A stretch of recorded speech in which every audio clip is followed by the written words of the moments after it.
आम्ही ग्रंथालयाच्या तर्फे थोडेसे छोटे छोटे निमंत्रितांसाठी कार्यक्रम करू. त्यानिमित्ताने 4 भली माणसं इथे यावी, त्यांची पावलं इथे लावीत, त्यांच्या काही सूचना मिळाव्या.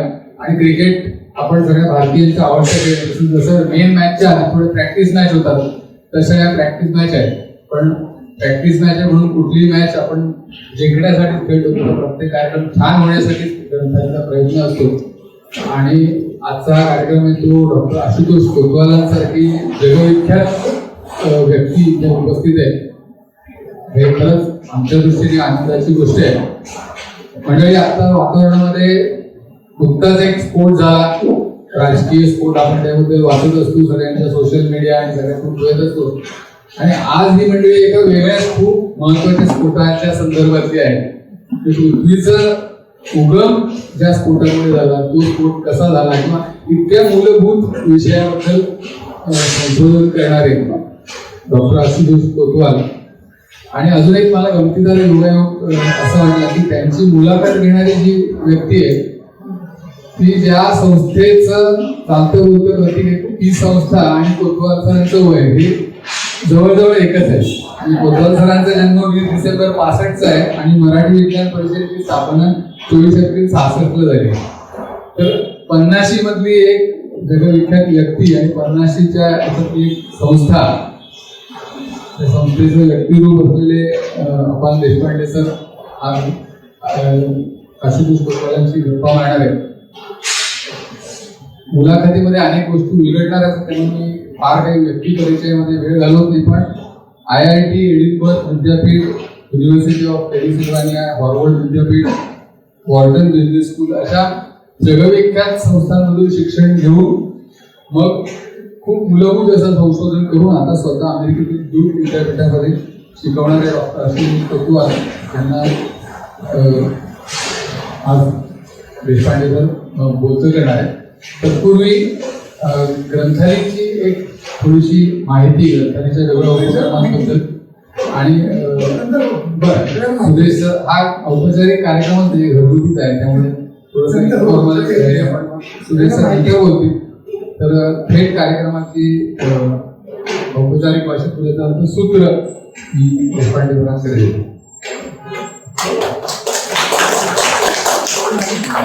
नमस्कार. महेश खरे. श्रीराम कोतवालानंतर ह्या जनतेला आता आशुतोष कोतवाल माहिती.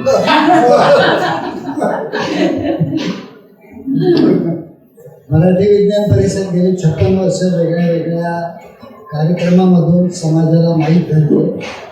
आणि त्यामुळे मीही ग्रंथालय सर्कल मध्ये राहून त्या ओळख करून घेण्याच्या भानगडीमध्ये आशुतोष कोतवाल 20 डिसेंबरचे, आशुतोष मी 15 डिसेंबर. आशुतोष कोतवाल यांचे वडील विजय कोतवाल हे रेल्वेमध्ये इंजिनियर म्हणून काम करत होते आणि त्यामुळे त्यांच्या अनेक ठिकाणी बदल्या होत्या. त्यांचा जन्म खरगपूरचा. शालेय शिक्षण कलकत्ता, लखनौ, दिल्ली आणि नंतर मुंबईमध्ये झालं. 8वी ते 12वी त्यांनी मुंबईतल्या स्कॉटिश स्कूलमध्ये फोर्ट मध्ये शिक्षण घेतलं. आणि नंतर त्यांना पेन्सिल्व्हानिया युनिव्हर्सिटीमध्ये स्कॉलरशिप मिळाली आणि मग त्यांचे अमेरिकेमध्ये पसार झाले. 1983 सालापासून ते अमेरिकेमध्येच आहे. हार्वर्डमध्ये त्यांनी PhD केली आणि इलेक्ट्रॉनिक्स हा विषय त्यांचा अगोदर MSc पर्यंत होता. परंतु इलेक्ट्रॉनिक्स, इलेक्ट्रिकल, फिजिक्स हे सगळे विषय जवळचे असल्यामुळे त्यांच्यातील स्पार्क प्रोफेसरांनी ओळखली आणि ते म्हणले की तू पार्टिकल फिजिक्समध्ये पुढे काम कर.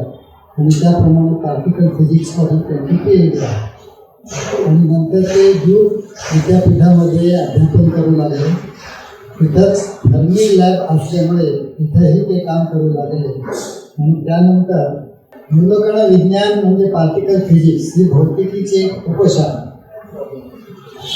कठोर तर्कवाद, गणिती सूत्रे, पुंजवाद म्हणजे क्वांटम फिजिक्स आणि सापेक्षतावाद या आधारे मूलकण विज्ञान विकसित झालं आहे. उच्च ऊर्जेबाबत निसर्ग नियम शोधण्यावरती डॉक्टर आशुतोष कोतवाल यांचा भर आहे. W बोझानचे निरीक्षण गेल्या 27 वर्ष ते करत आहेत. त्यातून 5 शोध निबंध त्यांनी प्रसिद्ध केले. जागतिक मासिकांमधून ते प्रसिद्ध झालेले आहे. अमेरिकेत त्यांना बरेच बहुमान मिळाले. अमेरिकेतल्या आणि भारतातल्या वैज्ञानिक संस्थांचे ते फेलो आहेत. तेव्हा इतकी ही छोटीशी ओळख झाल्यावरती आजच्या कार्यक्रमाचं स्वरूप असं असेल की एक अर्धा पाऊण तास मी त्यांना प्रश्न विचारेन, त्याच्यामधून ते उत्तर देतील आणि त्यांच्या विषयाची ओळख आपल्याला होईल आणि त्याच्यानंतर पुढचा अर्धा तास आपण त्यांना प्रश्न विचारून ह्याच्यामध्ये सहभाग नोंदवावा अशी ही कल्पना आहे.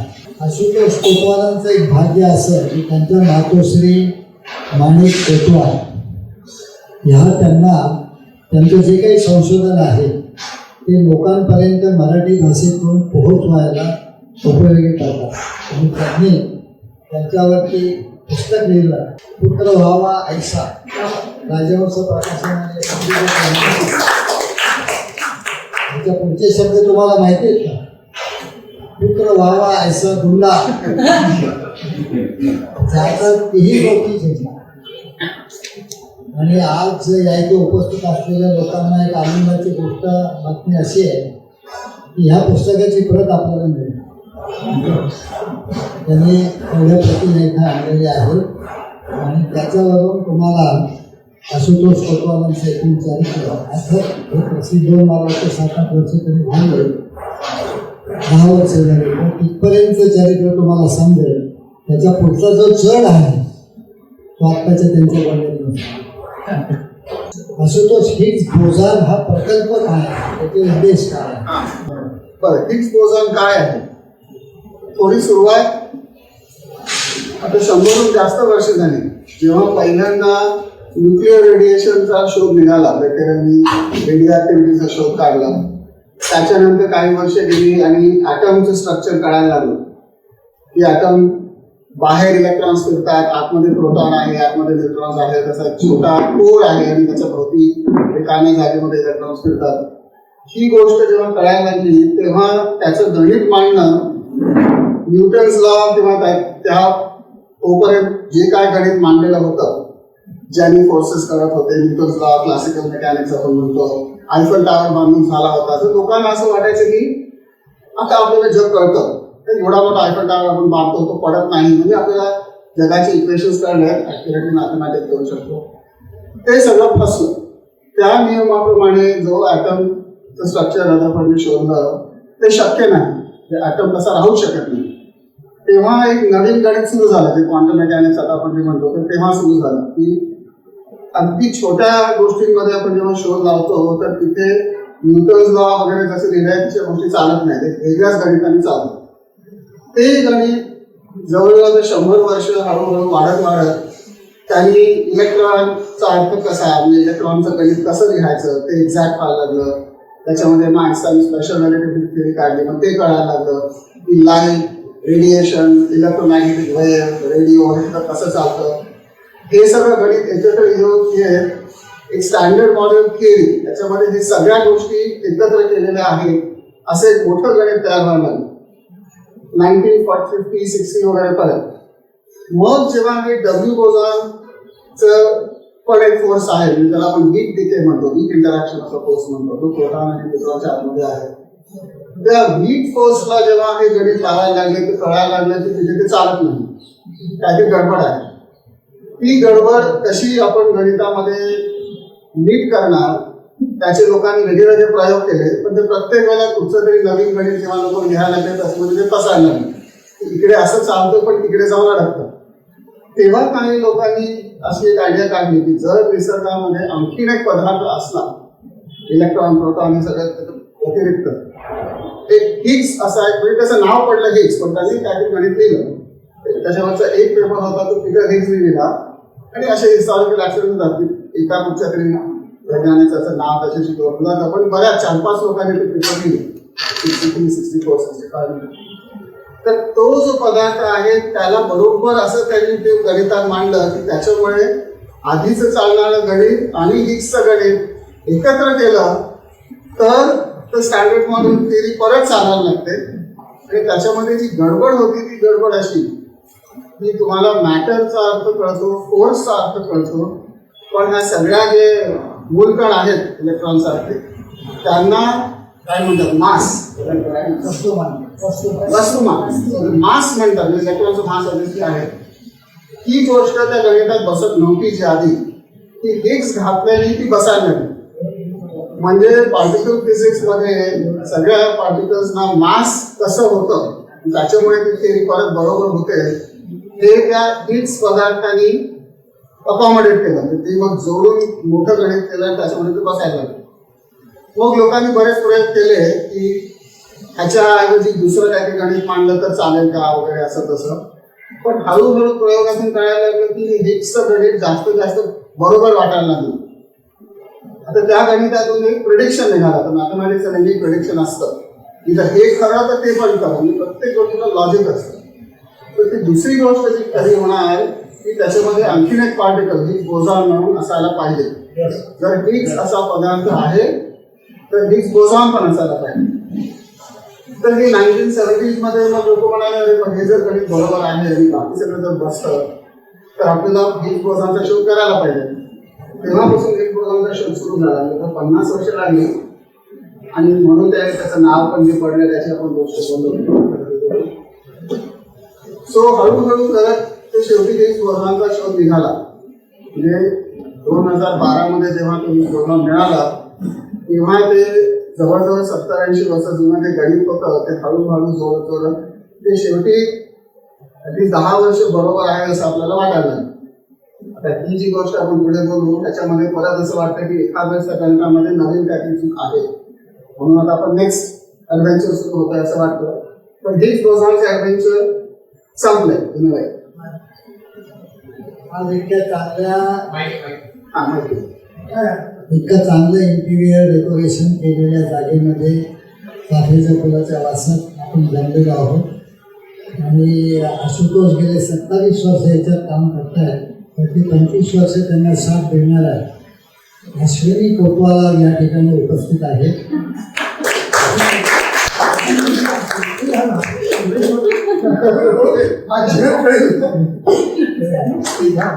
नुकताच त्यांचा वाढदिवस पुण्यात साजरा झाला. त्यावेळेचा केक हा डब्ल्यू आकाराचा केला.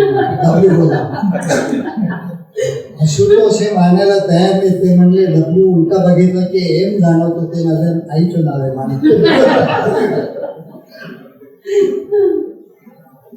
परंतु हा प्रकल्प सुरू केला झाला कोणकोणते देश त्याच्यामध्ये सहभागी होते आणि त्याचा खर्च काय आहे. सो इन अ वे सुरू झाला म्हणजे 50 वर्षापूर्वी सुरू झाला. म्हणजे पूर्वी प्रयोग होऊन गेले ते प्रयोग आतापर्यंत होते त्याची ऊर्जा येणार नव्हती म्हणून ते डब्ल्यू बोझॉनमध्ये मिळू शकला नाही. सो जिथे मिळाला म्हणजे लार्ज हॅड्रॉन कोलायडर जे जेनेवाच्या मोठ्या लॅबमध्ये इंटरनॅशनल लॅब आहे तिथे 95 मध्ये असं ठरलं की आपण त्याच्याहून मोठा ॲक्सेलरेटर बनवूया की त्याची ऊर्जा तितकी जास्त असेल एनर्जी आणि तिथे गणिताप्रमाणे डब्ल्यू बोझॉन मिळायला पाहिजे. आणि नाही मिळाला तर परत त्या गणितात काहीतरी गडबड होईल म्हणजे असं विन विन सिच्युएशन सारखं झालं. म्हणून एक $5 बिलियन खर्च झाला वर्ल्ड वाईड. त्याच्यातला अर्धा भाग किंवा 3/4 भाग युरोपियन देशांनी दिला. मग जपान अमेरिका त्याच्यामध्ये जवळजवळ जगातले सगळे देश आहेत. म्हणजे कुठचे नाही हे सांगायला सोपं आहे. साऊथ अमेरिकेतले 1-2 देश नाही तुम्हाला चिली नाही आहे. आफ्रिकेतले बरेच नाही आहे. साऊथ आफ्रिका आहे मोरक्को आहे आणि इजिप्त आहे पण बाकीचे नाही आहे. आणि एशियामध्ये इंडोनेशिया नाही आहे बाकी सगळे म्हणजे ऑस्ट्रेलियापासून जपान भारत सगळे चायना. टोटल $5 बिलियन खर्च झाला. त्याच्यातून कोणी 10% देतं कोणी 5% देतं असं एवढे देश असल्यामुळे आणि भारताचे 1 ते 2% आहे. सो बरंच आहे. ॲव्हरेज देशाचा खर्च काढला तर त्याच्यामध्ये भारताचं बरेच आहे. आणि आपल्याकडे किती संस्था आहेत 7-8 संस्था आहेत. पंजाब युनिव्हर्सिटीचे प्रोफेसर आहेत दिल्ली युनिव्हर्सिटी आहेत DARC PIFR 6 इन्स्टिट्यूट आहेत त्याच्यामध्ये. पुण्यातला आयसर आहे आणि मद्रासमधलं म्हणजे चेन्नईमधलं IIT आहे. मला कोणी विसरलं असे 7-8 आहेत. ते सगळे एका प्रयोगातले आहेत. म्हणजे त्या लार्ज हॅड्रॉन पिरियडमध्ये 4 मोठे मोठे प्रयोग आहेत. बिल्डिंग सारखे मोठे मोठे प्रयोग तर भारताच्या सगळ्या इन्स्टिट्यूटची आपण सगळे एका प्रयोगावर कोलॅबरेट करून काम करू. त्याचे तो एक CMS म्हणून जो आहे त्याच्या त्या 7-8 इन्स्टिट्यूट त्याच्यावर काम करतो. पण आपल्या 1995 सालापासून सुरू झालेला हा प्रकल्प म्हणजे आज आता 27 वर्ष झाली. हो. ठरवलेली उद्दिष्ट याच्यामध्ये काही सफल होत आहेत का वाटे तुम्हाला ती बदलत जावी? पहिलं म्हणजे हिग्स बोझॉनचा सर्च लवकरच सक्सेसफुल झाला. म्हणजे 2009 मध्ये ऑपरेशन सुरू झालं. 2001 मध्ये ते ऍक्च्युअली इन्स्टॉलेशन वगैरे सगळं मशिनरीचं सुरू झालं. 7-8 वर्ष लागली. 2009 मध्ये सुरू झालं तर 10 मध्ये आणि 2012 मध्ये डिस्कवरी झाली. तर आता हिग्स बोझॉनचा त्याच्यानंतर बराच डिटेलमध्ये अभ्यास चालू आहे की बाकीचे प्रत्येक गणिताप्रमाणे त्याचं जर गणित मानलं होतं हिग्स बोझॉनचं की त्याचा ही प्रॉपर्टी असायला पाहिजे, ही प्रॉपर्टी असायला पाहिजे, ती आपण जास्तीत जास्त ॲक्युरेसीली मेजर करतो आणि गणिताप्रमाणे इक्वल सेव्ह होतं की नाही होत. जिथपर्यंत सेव्ह होत जाते तोपर्यंत आपण म्हणणार की गणित बरोबर आहे. वेगळं निघालं तर नवीन काहीतरी आहे असं जनरली सायन्समध्ये चालतं. तर ती ॲक्युरेसी आता बरेच वाढली. म्हणजे हिग्स बोझॉनचा मागच्या 7-8 वर्षात खूप अभ्यास झाला आहे आणि आतापर्यंत गणित बरोबर वाटत होतं. आणि आता परत मी माझ्या लेवलचं उल्लेख आहे की त्याच्यामध्ये काहीतरी गडबड आहे असं वाटतं. दुसरे पण हेतू होते म्हणजे डार्क मॅटर ह्याची थिअरी स्टँडर्ड मॉडेल थिअरीमध्ये बसत नाही. पण आपल्याला डार्क मॅटर आहे ते वरती आकाशात ताऱ्यांकडे आणि गॅलेक्सीजकडे बघून डार्क मॅटर आहे हे माहिती आहे. तर डार्क मॅटरची थिअरी पार्टिकल्समध्ये लोकांनी मांडलेली आहे. ती अजून स्टँडर्ड मॉडेल थिअरीमध्ये बसवलेली नाही. पण काही लोक बसवायचा प्रयत्न करतात. तसा प्रयत्न केला तर त्याच्यातून असं निघतं की शक्यता आहे की लार्ज हॅड्रॉन कोलायडरमध्ये डार्क मॅटर पण बनू शकेल. जरुरी नाहीये पण बनू शकेल. तो बनू शकेल म्हटल्यावर आपण बघायला पाहिजे. तर तसे मग आता शोध चालले की गॅलेक्सीमध्ये डार्क मॅटरचा काय एव्हिडन्स दिसतो का. अशा बऱ्याच आणखी पण प्रश्न आहेत. म्हणजे मी तुम्हाला सुरुवातीला आपण काय काय समजू शकलोय स्टँडर्ड मॉडेल थिअरी हे बोललो. पण असे आणखी 4 विषय आहेत जे स्टँडर्ड मॉडेल नाही करू शकत. म्हणजे त्या थिअरीमध्ये बसतच नाही. तर त्याला मग आपण बियॉन्ड स्टँडर्ड मॉडेल थिअरी म्हणतो. स्टँडर्ड मॉडेलच्या गणितामध्ये आणखी थिअरी ऍड करून मग त्याच्यात डार्क मॅटर बसू शकतं का, त्याच्यामध्ये आणखी ज्या मिस्टेक ते बसू शकतात का. तर त्या ऍडिशनल मिस्टेकचा शोध चालू आहे. आणि शेवटी असं म्हणणार की निसर्गात काय हवं आहे प्रत्येक गोष्ट आपल्या थिअरीमध्ये आधीच आहे असं काय जरुरी नाही. सरप्राईज असू शकतं. काही काही गोष्टी लोकांना सुचल्यात आणि काही काही गोष्टी आधी प्रयोगात सापडतात आणि मग अरे हे काय ह्याचं तर आपल्याकडे गणितच नव्हतं, आता ह्याचं आपण गणित मांडूया. अशा गोष्टी पण झालेल्या आहेत हिस्ट्री ऑफ सायन्समध्ये. तर ती शक्यता LHC मध्ये खूप मोठी आहे आणि तो एक चांगला भाग म्हणला जातात. म्हणजे काही काही प्रयोग असतात ते स्पेसिफिक असतात. तो पर्टिक्युलर रिसर्च करण्यासाठी तो प्रयोग चांगला आहे आणि बाकी तिकडे काय होऊ शकत नाही. लार्ज हॅड्रॉन कोलायडरचा खर्च एक प्रकारे जस्टिफाय कसा करता येतो, त्याच्यामध्ये खूप वेगवेगळ्या गोष्टी जर निसर्गामध्ये असल्या तर त्याचा एव्हिडन्स तिथे मिळू शकतो. काही आपण विचार केलेला आहे आणि काही सुचलेलं नाही अशा पण. त्यामुळे इट्स अन ॲडव्हेंचर. म्हणजे असं ट्रेजर हंट सारखं आहे. तिथे बघूया तिथे बघूया तिथे बघूया आणि कधी कधी ट्रेजर भलतीकडेच मिळतात. तर तसं पण शक्य आहे. म्हणून आपण LHCचा एक वेगळ्या प्रकारे विचार करतो की it is a search for the unknown. काही आपल्याकडे आयडियाज आहेत की अननोनचा सर्च कसा करायचा, पण एक ब्रॉड माइंडनी अनालिसिस करतो मी डेटा कलेक्शन डेटा अनालिसिस वगैरे. ती काही अनएक्सपेक्टेड गोष्टी पण निघू शकतील. म्हणून आता ओरिजिनल LHCचा $5 मिलियन एक प्रोजेक्ट केला होता. तो त्याचा स्कोप अगदी 5 वर्षात संपला. पण त्याचा स्कोप वाढवण्यासाठी बराच आर्ग्युमेंट 7-8 वर्ष आम्ही करतो. मी पण त्याच्यात मोठा भाग घेतला होता आणि ते आर्ग्युमेंट त्या गव्हर्नमेंटला पटले. तर आणखी $1 ते $2 मिलियन खर्च केला आधीच्या 6च्या वरती.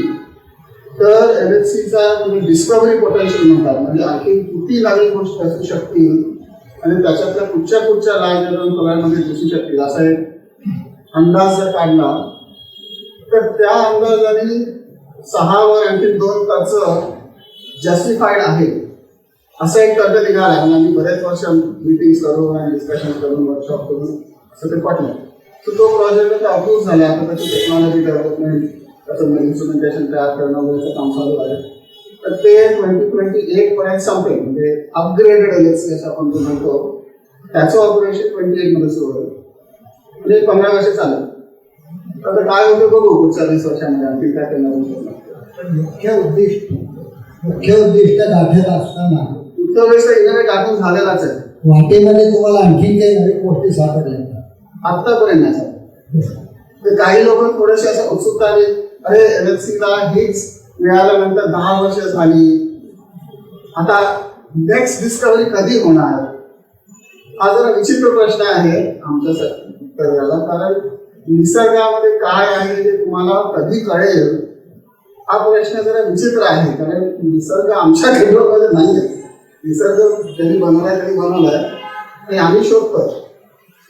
म्हणजे ते कोलंबसला विचारण्यासारखं आहे की तुम्हाला आता अमेरिका कधी मिळणार. पूर्वी जितक्या दूर बोटी गेल्या त्याच्या पलीकडे मी दुप्पट जाईल ते सांगते. तिथे अमेरिका आहे की नाही माहीत नाही. माहीत असतं तर मग शोध कसा आहे ते. तर इट्स अन ॲडव्हेंचर. तर डिस्कवरी मशीन म्हणतो. आपलं सगळं जे विज्ञान आहे निसर्गाचं अवलोकन करूनच झालेलं आहे, परंतु आपण लोक निसर्गाकडे फार ढोबळ मानाने पाहतो. एखादं झाड बघितल्यावर तर त्याचं खोड आपल्याला दिसतं, पण त्यातल्या वनस्पतीशास्त्राला त्या झाडाचा काप घेतल्यानंतर त्याच्यावर त्या वलय दिसतात आणि मग त्या वलयाचा तो आहे करत राहतो, अर्थ काढत राहतो. किंवा हे झाड किती वर्षाचं आहे, एक वलय हे तुटक आहे का, 2 वलयामध्ये अंतर किती, म्हणजे दुष्काळ पडलाय का त्यावेळेला, ह्या अनेक गोष्टी त्यांना सापडतात. तेव्हा शास्त्रज्ञाची नजर ही इतकी बारकाईने विचार करणारी असते. हे देवाकडे नाव का पडलं आणि कसं पडलं? तो थोडासा इंटरेस्टिंग स्टोरी आहे. आमच्याकडे लेव्हॉन लेटर म्हणून एक सायंटिस्ट होते. ते आता वाढले काही वर्षापूर्वी. त्यांना 25 वर्षापूर्वी नोबेल प्राइज पण मिळालं. बरेच शोध लावले. तर त्यांनी मग ते पहिल्याचे डिरेक्टर झाले आणि नंतर ते हे सगळं रिसर्च काम झाल्यानंतर त्यांनी ठरवलं की म्हणजे ॲक्च्युली परिषद सारखं की शाळेच्या मुलांना हे आमचं लोकांना वाटतं कठीण आहे सायन्स, गणित बरंच आहे वगैरे, टेक्निकली ॲडव्हान्स आहे, तर शाळेच्या मुलांना शिकवूया म्हणून त्यांनी एक लर्निंग सेंटर वगैरे स्थापना केली आणि सारखी शाळेची मुलं 100 वर्षाची यायची. म्हणून त्यांनी त्याच्यासाठी पुस्तक लिहिलं. तर त्यांनी पब्लिशर्सना विचारलं तर तेव्हा हिट गोजान असं जोरात चाललं होतं, हिट गोजान कधी मिळणार वगैरे. तर हिट गोजानचं लॉजिक काय आहे, गणितामध्ये त्याची गरज काय आहे, असं त्यांनी छान पुस्तक लिहिलं. पण इतके वर्ष शोधायला लागत होती म्हणून त्यांनी असं वैतागून पब्लिशरकडे हिग्स द गॉडडॅम पार्टिकल असं एक रागामध्ये त्याचं बोलले. इतका कठीण आहे, इतकी कटकटीची गोष्ट आहे. तर पब्लिशर म्हणाले हा आपण असं काहीतरी टायटल करूया. मग ते म्हणाले हां असं टायटल करा, म्हणजे माझा जो विचार आहे याच्याबद्दल तो टायटलमध्येच दिसतो. तो थोडा वेळाने पब्लिशर म्हणाले की नाही हे जरा लोकांना आवडणार नाही, याच्या नावामध्ये जरा नेगेटिव्हिटी आहे आणि असं शिवीसारखं थोडंसं वाटतं. तर आपण एक सिंपल काम करू, आपण दुसरा शब्द कापून टाकू आणि हिग्स बोझॉन द गॉड पार्टिकल एवढंच करू आणि मग ते खपेल. आणि आता बरंच खपलं, आता तुम्ही खपलं. तर तशा त्या मार्केटिंग आणि पब्लिक रिलेशन आणि कमर्शियल ॲस्पेक्टनी ते नाव आधीचं बदलून असं झालेलं आहे आणि त्याचे काही वेगळेच परिणाम झाले असतात जगामध्ये. पण ही त्याची खरी गोष्ट आहे. देवाचा ऍक्च्युली काही संबंध नव्हता, तर देवावर थोडासा रागच काढलेला होता अशी खरी गोष्ट आहे त्याची. अरे 2012 मध्ये मिळाला असं देवाची कृपा आहे. आपण आज ग्रंथालय म्हणजे एका पब्लिशिंग हाऊसमध्ये बसलेलो आहोत. ही सगळी मार्केटिंगची टेक्निक्स आहे. आणि मला आठवते सुमारे 20 वर्षापूर्वी एका प्रसिद्ध गायिकेने एक पुस्तक लिहिलं संगीतावर आणि ते डिक्टेट केलं एका संगीत समीक्षकाला. दोघांची नावं मी घेतली आणि नंतर 2 महिन्यांनी त्या गायिकेने कोर्टात खटलं भरलं या संगीत समीक्षकावर. मी हे बोललेच नव्हतं आणि काय बोलले ते ह्याने काय छापलं हे वाचण्यासाठी जी झुंबड उडाली दुकानामध्ये की त्याची दुसरी आणि तिसरी आवृत्ती काढावी लागली आणि नंतर लक्षात आलं की हा त्यांनी ठरवून केलेला बना.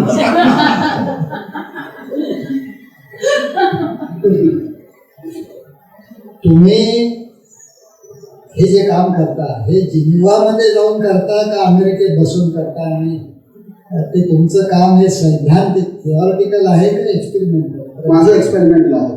मी काही पेपर्स दिले कॅल्क्युलेशन म्हणजे गणित करून वगैरे आणि त्याच्यातून काय करू शकेल ब्लॅक होल बद्दल वगैरे मध्ये असे गणिताचे काही पेपर्स आहेत.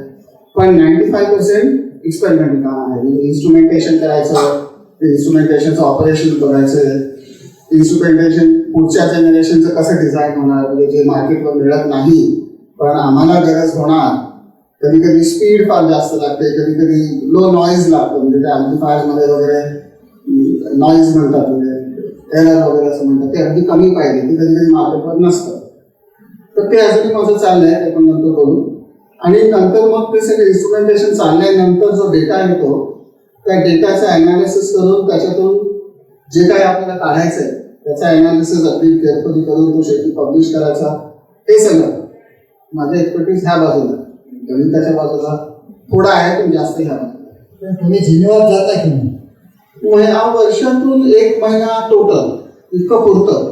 पूर्वी फर्मिलारला जे आम्ही 2-3 तासामध्ये आपण जाऊ शकतो त्यामुळे बरीच लोक 3 वर्ष तर मी दर आठवड्याला जायचो. म्हणजे 2 दिवस शिकवायचो, मग बुधवारी सकाळी फ्लाईट द्यायची आणि शनिवार शुक्रवारी रात्री दुपारी 1 वाजता परत यायचं. ते शक्य होतं. जेनिवाला 2 आठवडे मिनिमम जाऊन तिथल्या लोकांशी भेटून वगैरे मीटिंग्स करून आमचं डेटा शेअरिंग फॅसिलिटी वगैरे इतकी चांगली आहे की जवळजवळ सगळा लार्ज हॅडल करायचा डेटा, सगळा फॉर्म्युलाचा डेटा ड्यूकला बसून किंवा अमेरिकेत किंवा जगात कुठेही बसून आणि आता तर घरी बसून तुम्ही तिकडच्या कम्प्युटर्सवर ऍक्सेस करून हवा तो अनालिसिस दिवसभर करू शकता. त्यामुळे स्वतःचं जेव्हा काम नसतं, स्वतः आपण विचार करून सॉफ्टवेअर लिहितोय किंवा काहीतरी ग्राफ बनवतोय त्याचा विचार करतोय, हे सगळं ऍक्च्युली जेनिवा किंवा बर्मिंगहॅमला न जाता जास्त बरं. कारण तिथे तुम्हाला लोकांशी भेटून वगैरे ते करायचं नाही, मला स्वतः एकट्याने बसून विचार करायचा. पण काही काही डिसिजन घ्यायला लागतात किंवा काही जर कठीण इश्यू असला तर मग तो समोरासमोर बोलायला लागतो. त्याच्यासाठी 2-3-4 आठवडे फर्मिलारला किंवा जेनिवाला जाऊन पुरतं. असं सगळीकडे कधी तिकडे मिक्स. आम्हाला जरा पार्टिकल फिजिक्स या विषयाबद्दल इंटरेस्ट आहे. पार्टिकल फिजिक्स म्हणजे नेमकं काय? पार्टिकल फिजिक्स 2 अप्रोचेस आहेत सायन्समध्ये. एक म्हणजे रिडक्शनिस्ट अप्रोच. रिडक्शनिस्ट म्हणजे प्रत्येक गोष्ट आपण बघतो त्याचं छोटं छोटं कार्य शोधत राहायचं. म्हणजे आता तुम्ही ते लाकडाच्या रिंग्स म्हणालात ना, झाड कापलं रिंग्स दिसला, मग या रिंग्स कसल्या बनलेल्या आहेत, त्या कशामुळे आहेत, मग त्याच्यात तुम्ही आणखी छोटं जाणार आणि म्हणा की ओशन सेल्स कधी कधी जाळे होतात कारण पाणी जास्त होतं आणि कधी कधी छोटे होतात कारण पाणी नव्हतं म्हणून ते डार्क लाईट होतं. हे जे आपण छोट्या छोट्या ह्याच्या आत काय आहे, ह्याच्या आत काय आहे, बिल्डिंग ब्लॉक्स पर्यंत आपण पोहोचायचा प्रयत्न करतो आणि बिल्डिंग ब्लॉक्स कसे एकमेकाला जोडतात आणि मोठ्या गोष्टी तयार होतात. हा रिडक्शनिस्ट अप्रोच इज पार्टिकल. म्हणजे सारखं छोटं दिशेला जायचं आणि त्याच्या आतमध्ये काय आहे, त्याच्या आतमध्ये ते का बसतं, दिस इज पार्टिकल. दुसरा म्हणजे दुसऱ्या दिशेला जशा गोष्टी मोठ्या होत जातात आणि त्याची कॉम्प्लेक्सिटी वाढत जाते, म्हणजे हळूहळू आपण केमिस्ट्रीकडे जातो, हळूहळू बायोलॉजीकडे जातो, हळूहळू इकॉनॉमिक सिस्टम्स किंवा इकोलॉजिकल सिस्टम, त्याच्यामध्ये खूप वेगवेगळ्या गोष्टी एकमेकाशी इंटरॅक्ट होतात. ब्रेन ब्रेनमध्ये आता किती 100 बिलियन सेल्स आहेत. एक एक सेल सोपी आहे समजा रिडक्शनिस्ट, पण ते 100 बिलियन सेल्स जेव्हा एकमेकाशी काहीतरी कम्युनिकेट करायला लागतात तेव्हा एकदम आपल्याला इंटेलिजन्स येतो. त्याला म्हणतो कॉम्प्लेक्स सिस्टम. म्हणजे कॉम्प्लेक्सिटी जशी वाढते तसे नवीन गोष्टी व्हायला लागतात. पार्टिकल फिजिक्स म्हणजे उलट छोटं करत जायचं आणि ते आपल्याला कितपर्यंत कळतं, हा पार्टिकल फिजिक्स आहे. सो असे जनरली सगळ्या सायन्स क्वांटिटेटिव्ह सायन्स बघितलं तर काही गोष्टी अशा दिशेला जातात रिडक्शनिस्ट, ते पार्टिकल फिजिक्स, आणि काही उलट्या दिशेला जातात म्हणजे ब्रेन सायन्स वगैरे हे त्या दिशेला जाणाऱ्या गोष्टीचं उदाहरण आहे. तर आता आपण म्हणजे इलेक्ट्रॉनच्या आतमध्ये काय आहे का किंवा प्रोटॉनच्या आतमध्ये छोट्या छोट्या गोष्टी आहेत त्याच्यामुळे प्रोटॉन तयार होतो, तर त्या गोष्टींचा एकमेकावरचा फोर्स कसा आहे, हे छोट्या गोष्टींचा कसा विचार करायचा हे पाहतो. सो आता आपल्याला जवळ सगळं डार्क मॅटर सोडलं तर बाकीचं जे काय मॅटर मिळालेलं आहे, जे मिळालं नाही ते माहित नाही अजून, पण मॅटरचे जे काय फॉर्म्स आहेत निसर्गात मिळालेले त्या सगळ्याचं गणित पार्टिकल फिजिक्समध्ये आहे. त्याचे 4 फोर्सेस आहेत. एक न्यूक्लिअर फोर्स 2 आहेत, मध्ये इलेक्ट्रिसिटी मॅग्नेटिझम फोर्स आहे आणि ग्रॅव्हिटी आहे. त्याच्यातले ग्रॅव्हिटी सोडला तर बाकीचे 3 फोर्सेसची पार्टिकल फिजिक्समध्ये थिअरी मांडलेली आहे आणि ती आजच्यापर्यंत बरोबर चालली. त्याच्यामध्ये हिग्सचा जो मिसिंग भाग होता तो घातला, तो हिग्स बोसॉन पण मिळाला, त्यामुळे ते पण चालायला लागलं असं आपण म्हणू. आता डार्क मॅटर, अँटी मॅटरच्या काही त्याच्यामध्ये विचित्र गोष्टी आहेत त्या कळत नाहीत आणि पर्टिक्युलरली ग्रॅव्हिटी ही गोष्ट ह्या थिअरीमध्ये बसत नाही. सो काही काही गोष्टी बसत नाही. तो कशा बसवायच्या त्याचं बरेच वर्ष लोक गणित मांडतायत आणि आपण स्ट्रिंग थिअरी ऐकलं असेल. स्ट्रिंग थिअरी बरेच लोक ते गणित मांडतात. ते फक्त गणित आहे, त्याला काही एव्हिडन्स अजून मिळालेला नाही. म्हणजे बरेच लोक म्हणतात की स्ट्रिंग थिअरी हे फिजिक्स नाही म्हणतात. जोपर्यंत तुम्ही ऍक्च्युली निसर्गाचा प्रयोग करून त्याला काहीतरी सपोर्ट देत नाही थिअरीला क्वांटिटेटिव्ह, तोपर्यंत फिजिक्स होत नाही, गणिताचा भाग झाला. पण त्या गणितामध्ये ग्रॅव्हिटीची थिअरी आणि क्वांटम मेकॅनिक्सची थिअरी हे युनाईट झालेले आहेत आणि हा त्याची ते गणित इतकं सुंदर आहे म्हणून बरेच लोक त्याचा अभ्यास 50 वर्ष करतात. पण काही काही लोक त्याच्यावर वैतागलेले पण आहेत की आता कधीतरी जर स्ट्रिंग थिअरीचा निसर्गाशी तुम्ही संबंध लावू शकला नाही तर तुम्ही आणखी 100 वर्ष नुसतीच थिअरी मांडणार तर काय करणार. डिबेट होत आहे. म्हणजे अति दाभोळकर त्याच्यामध्ये काम करतात. हो, बरेच हुशार लोक स्ट्रिंग थिअरी मध्ये काम करतात आणि फार मोठी मोठी गणित मांडतात. म्हणजे गणित खरंच सुंदर आहे. सो ठीक आहे, जसं लोकांनी स्वतःला करावं असं वाटतं तसं त्यांनी करावं. एकमेकाला सांगून आहे सायन्स पार्टिकल फिजिक्स हे एखाद्या स्पेशालिस्ट सारखं आहे. स्पेशालिस्टची व्याख्या गमतीने एकाने अशी केलेली आहे की specialist is one who knows everything about nothing. आणि generalist is one who knows everything, who knows nothing about everything. हे आपण स्टँडर्ड मॉडेल थिअरी म्हणजे नेमकं काय आहे? हां, तर ह्या थिअरीमध्ये आता मी हा ग्राफ एक मिनिटात दाखवतो की स्टँडर्ड मॉडेल थिअरी हिग्स मिळाल्यानंतर ज्या काही गोष्टी त्याच्यामध्ये बसतात त्याचे कॅल्क्युलेशन एक्झॅक्ट झालेलं आहे. म्हणजे ते गणित इतकं एक्झॅक्ट आहे की तुम्ही त्याच्यात कुठचाही प्रयोग केला, त्याच्या स्कोप मधला कुठचाही प्रयोग केला तर तुम्हाला त्याचं कॅल्क्युलेशन करता येतं, म्हणून ते फिजिक्स. आणि मग तुम्ही प्रयोगाने ती गोष्ट जाऊन शोधा. सो एक मेजर केलेला नंबर आणि एक कॅल्क्युलेट केलेला नंबर जर ते सेम निघाले ह्याचा अर्थ तुमचं गणित बरोबर आहे, म्हणजे निसर्गाला ते मॅच होतं आणि त्याचा अर्थ आपल्याला तो निसर्गाचा भाग कळतो. कळण्याचा अर्थ हा मला एक जनरल आयडिया आहे असं नाही, एक्झॅक्ट कॅल्क्युलेशन मॅच झालं पाहिजे ॲक्युरेसीच्या मध्ये. तर ही जी लाईन आहे खालचा ऍक्सिस आपण जाऊ देऊ, ही जी जांभळी लाईन आहे इकडे ही लाईन, हा जो डब्ल्यू बोसॉनचा मास आहे हा जर जांभळ्या लाईनवर बसला मेजर केलेला असं, ही कॅल्क्युलेटेड लाईन आहे आणि मेजर मास जर जांभळ्या लाईनवर बसला ह्याचा अर्थ स्टँडर्ड मॉडेलचं हे कॅल्क्युलेशन आणि निसर्ग आर इन अग्रीमेंट, म्हणजे स्टँडर्ड मॉडेल इज करेक्ट. आता एक पर्टिक्युलर दिवस असा आला जेव्हा आम्ही अनालिसिस, हा जो मेजरमेंटचा अनालिसिस 10 वर्ष चाललाय तो एक दिवस आम्ही ठरवलं की कम्प्लीट झाला, म्हणजे आता आपण ऍक्च्युअल रिझल्ट काय आहे ते बघू. सो ह्याच्यामध्ये ह्युमन बायस किंवा कुठचाही सायकोलॉजिकल बायस काढण्यासाठी आपण तुम्ही म्हणाला तसं एक कम्प्युटर एन्क्रिप्शन पद्धत वापरून एक पडदा लावलेला असतो. म्हणजे काम आपण ह्या बाजूला करणार, उत्तर त्या बाजूला आणि मध्ये सॉफ्टवेअर एन्क्रिप्शन एक पडदा घालायचा, त्याला आम्ही ब्लाइंड असं म्हणतो, ब्लाइंडेड. सो एक पर्टिक्युलर दिवस आम्ही ठरवलं की सगळा अनालिसिस झालेला आहे, सगळा चेक करून झालाय 3दा, आता आपण तो पडदा काढूया.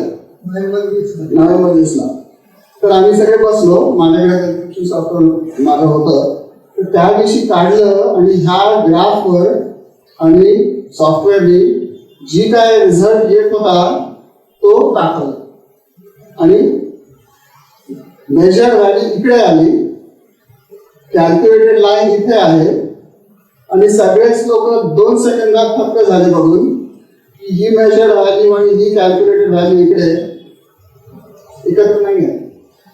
हे सर्कल ह्या लाईन पासून बरंच दूर आहे.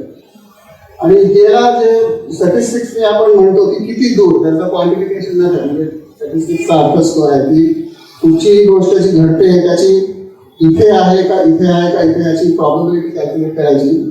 So what is the probability that this circle is in agreement with this line? आता डोळ्याने आपल्याला दिसतंय की it is not in agreement, पण त्याचं एक क्वांटिफाय करायची पद्धत आहे.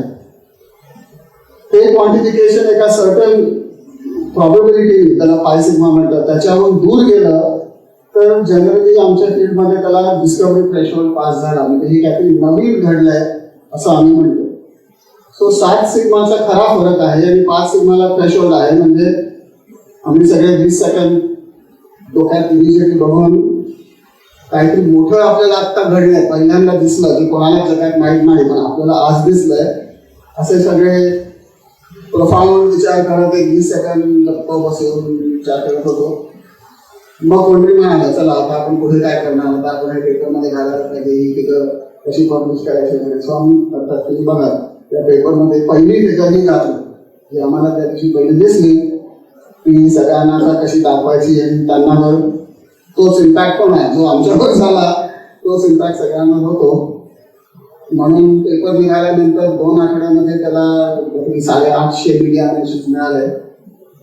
आणि मग आमचं प्रेस ऑफिस एकदम एक्साइट होऊन गुगल कॅल्क्युलेशन केलं की ते सगळे मीडिया मेन्शन्स जगामध्ये किती लोकांनी बघितले असतील, बघितले असं नाही म्हणतात, तर त्यांनी काहीतरी एस्टिमेट केला 1.6 बिलियन पीपल, म्हणजे किती कोटी झाले, 160 कोटी. हो 160 कोटी झाले. 160 कोटी लोकांनी ते मीडिया मेन्शन्स बघितलेले असतील असा कोणतरी एस्टिमेट काढला आणि मग तो आमच्या फंडिंग एजन्सीला पाठवला. ते आता खूप झालं. तुमच्या सगळ्या फिगर्स हे बिलियन मध्ये आहेत, त्या आमच्या समजशक्तीच्या बाहेरच्या आहेत. मुंबईहून पुण्याला जाताना पूर्वी खोपोलीला एक भजीवाल्याचं दुकान होतं आणि त्या तिथली भजी खाऊन आचार्य इतके खुश झाले की पुढल्या 10,000 वर्षामध्ये एवढा विक्रीचा उच्चांक कोणी गाठू शकणार नाही. ते ऐकून पु ल देशपांडे म्हणले याला आचार्य आपल्याला बेकंबरीचा पाडस शाळेत शिकवला. 2,000 पैकी 2,000 4,000 तर त्या पद्धतीने यांच्या सगळ्या ज्या आकडे आहेत हे बिलियनमध्ये आहे. मला वाटतं तुमची निरीक्षणं सुद्धा ह्याच संख्येने आहे, 4 मिलियन 6 मिलियन. हो, म्हणजे हा पर्टिक्युलर रिझल्ट काढण्यासाठी किती डब्ल्यू बोझॉन आम्हाला गोळा करून पोझिशनमधून 4 मिलियनची संख्या आहे. 4 मिलियन डब्ल्यू बोझॉनचा अनालिसिस करून हा रिझल्ट निघाला. 10 वर्ष लागले. गेज सिमेट्री म्हणजे काय?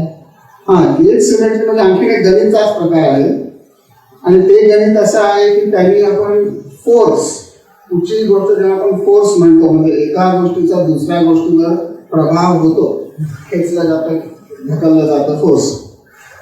तर फोर्स आपण न्यूटन्स लॉ मध्ये बघितलं की फोर्सचा अर्थ काय आहे, तर त्याच्यात ऍक्च्युली अर्थ सांगितलेला जात नाही. आपण असं म्हणतो देर इज अ फोर्स, असं धरून सांगा की there is an electric force आणि एका इलेक्ट्रॉनमध्ये दुसऱ्या इलेक्ट्रॉनमध्ये इलेक्ट्रिक फोर्स आहे. इथूनच बोलणं सुरू होतं. पण त्या फोर्सच्या मागे काय लॉजिक आहे का, म्हणजे असं निसर्गामध्ये का असं होतं की 2 इलेक्ट्रॉन्स तुम्ही जवळ आणले तर त्याच्यामध्ये पुलिंग आणि पुशिंग का होतं, हे न्यूटनच्या लॉजिकमध्ये काहीच नाही. इट इज अ गिव्हन असं आपण म्हणतो. तर गेज सिमेट्री ह्याच्यातून फोर्स का असतो ह्याचं एक डीप कारण निघतं आणि एक साध्या पद्धतीने कारण निघतं. त्याची आयडिया अशी आहे की आपण प्रत्येक ठिकाणी पहिलं असं धरणार की कुठच्याही गोष्टीला काहीतरी सिमेट्री आहे. जसं चौकोनाला 90 डिग्री रोटेट केला की तो सेम दिसतो, तर त्याला म्हणतात की it does not change under that transformation. म्हणजे तुम्ही 90 डिग्रीचं ट्रान्सफॉर्मेशन केलं तर ती गोष्ट आधी होती तशीच दिसते, त्याला सिमेट्री म्हणतात. आता सर्वात जास्त सिमेट्री कोणी आपण चक्र म्हणतो. चक्र तुम्ही कुठच्याही अँगलने फिरवा ते सेम दिसतात. So there is a rotation symmetry to a circle.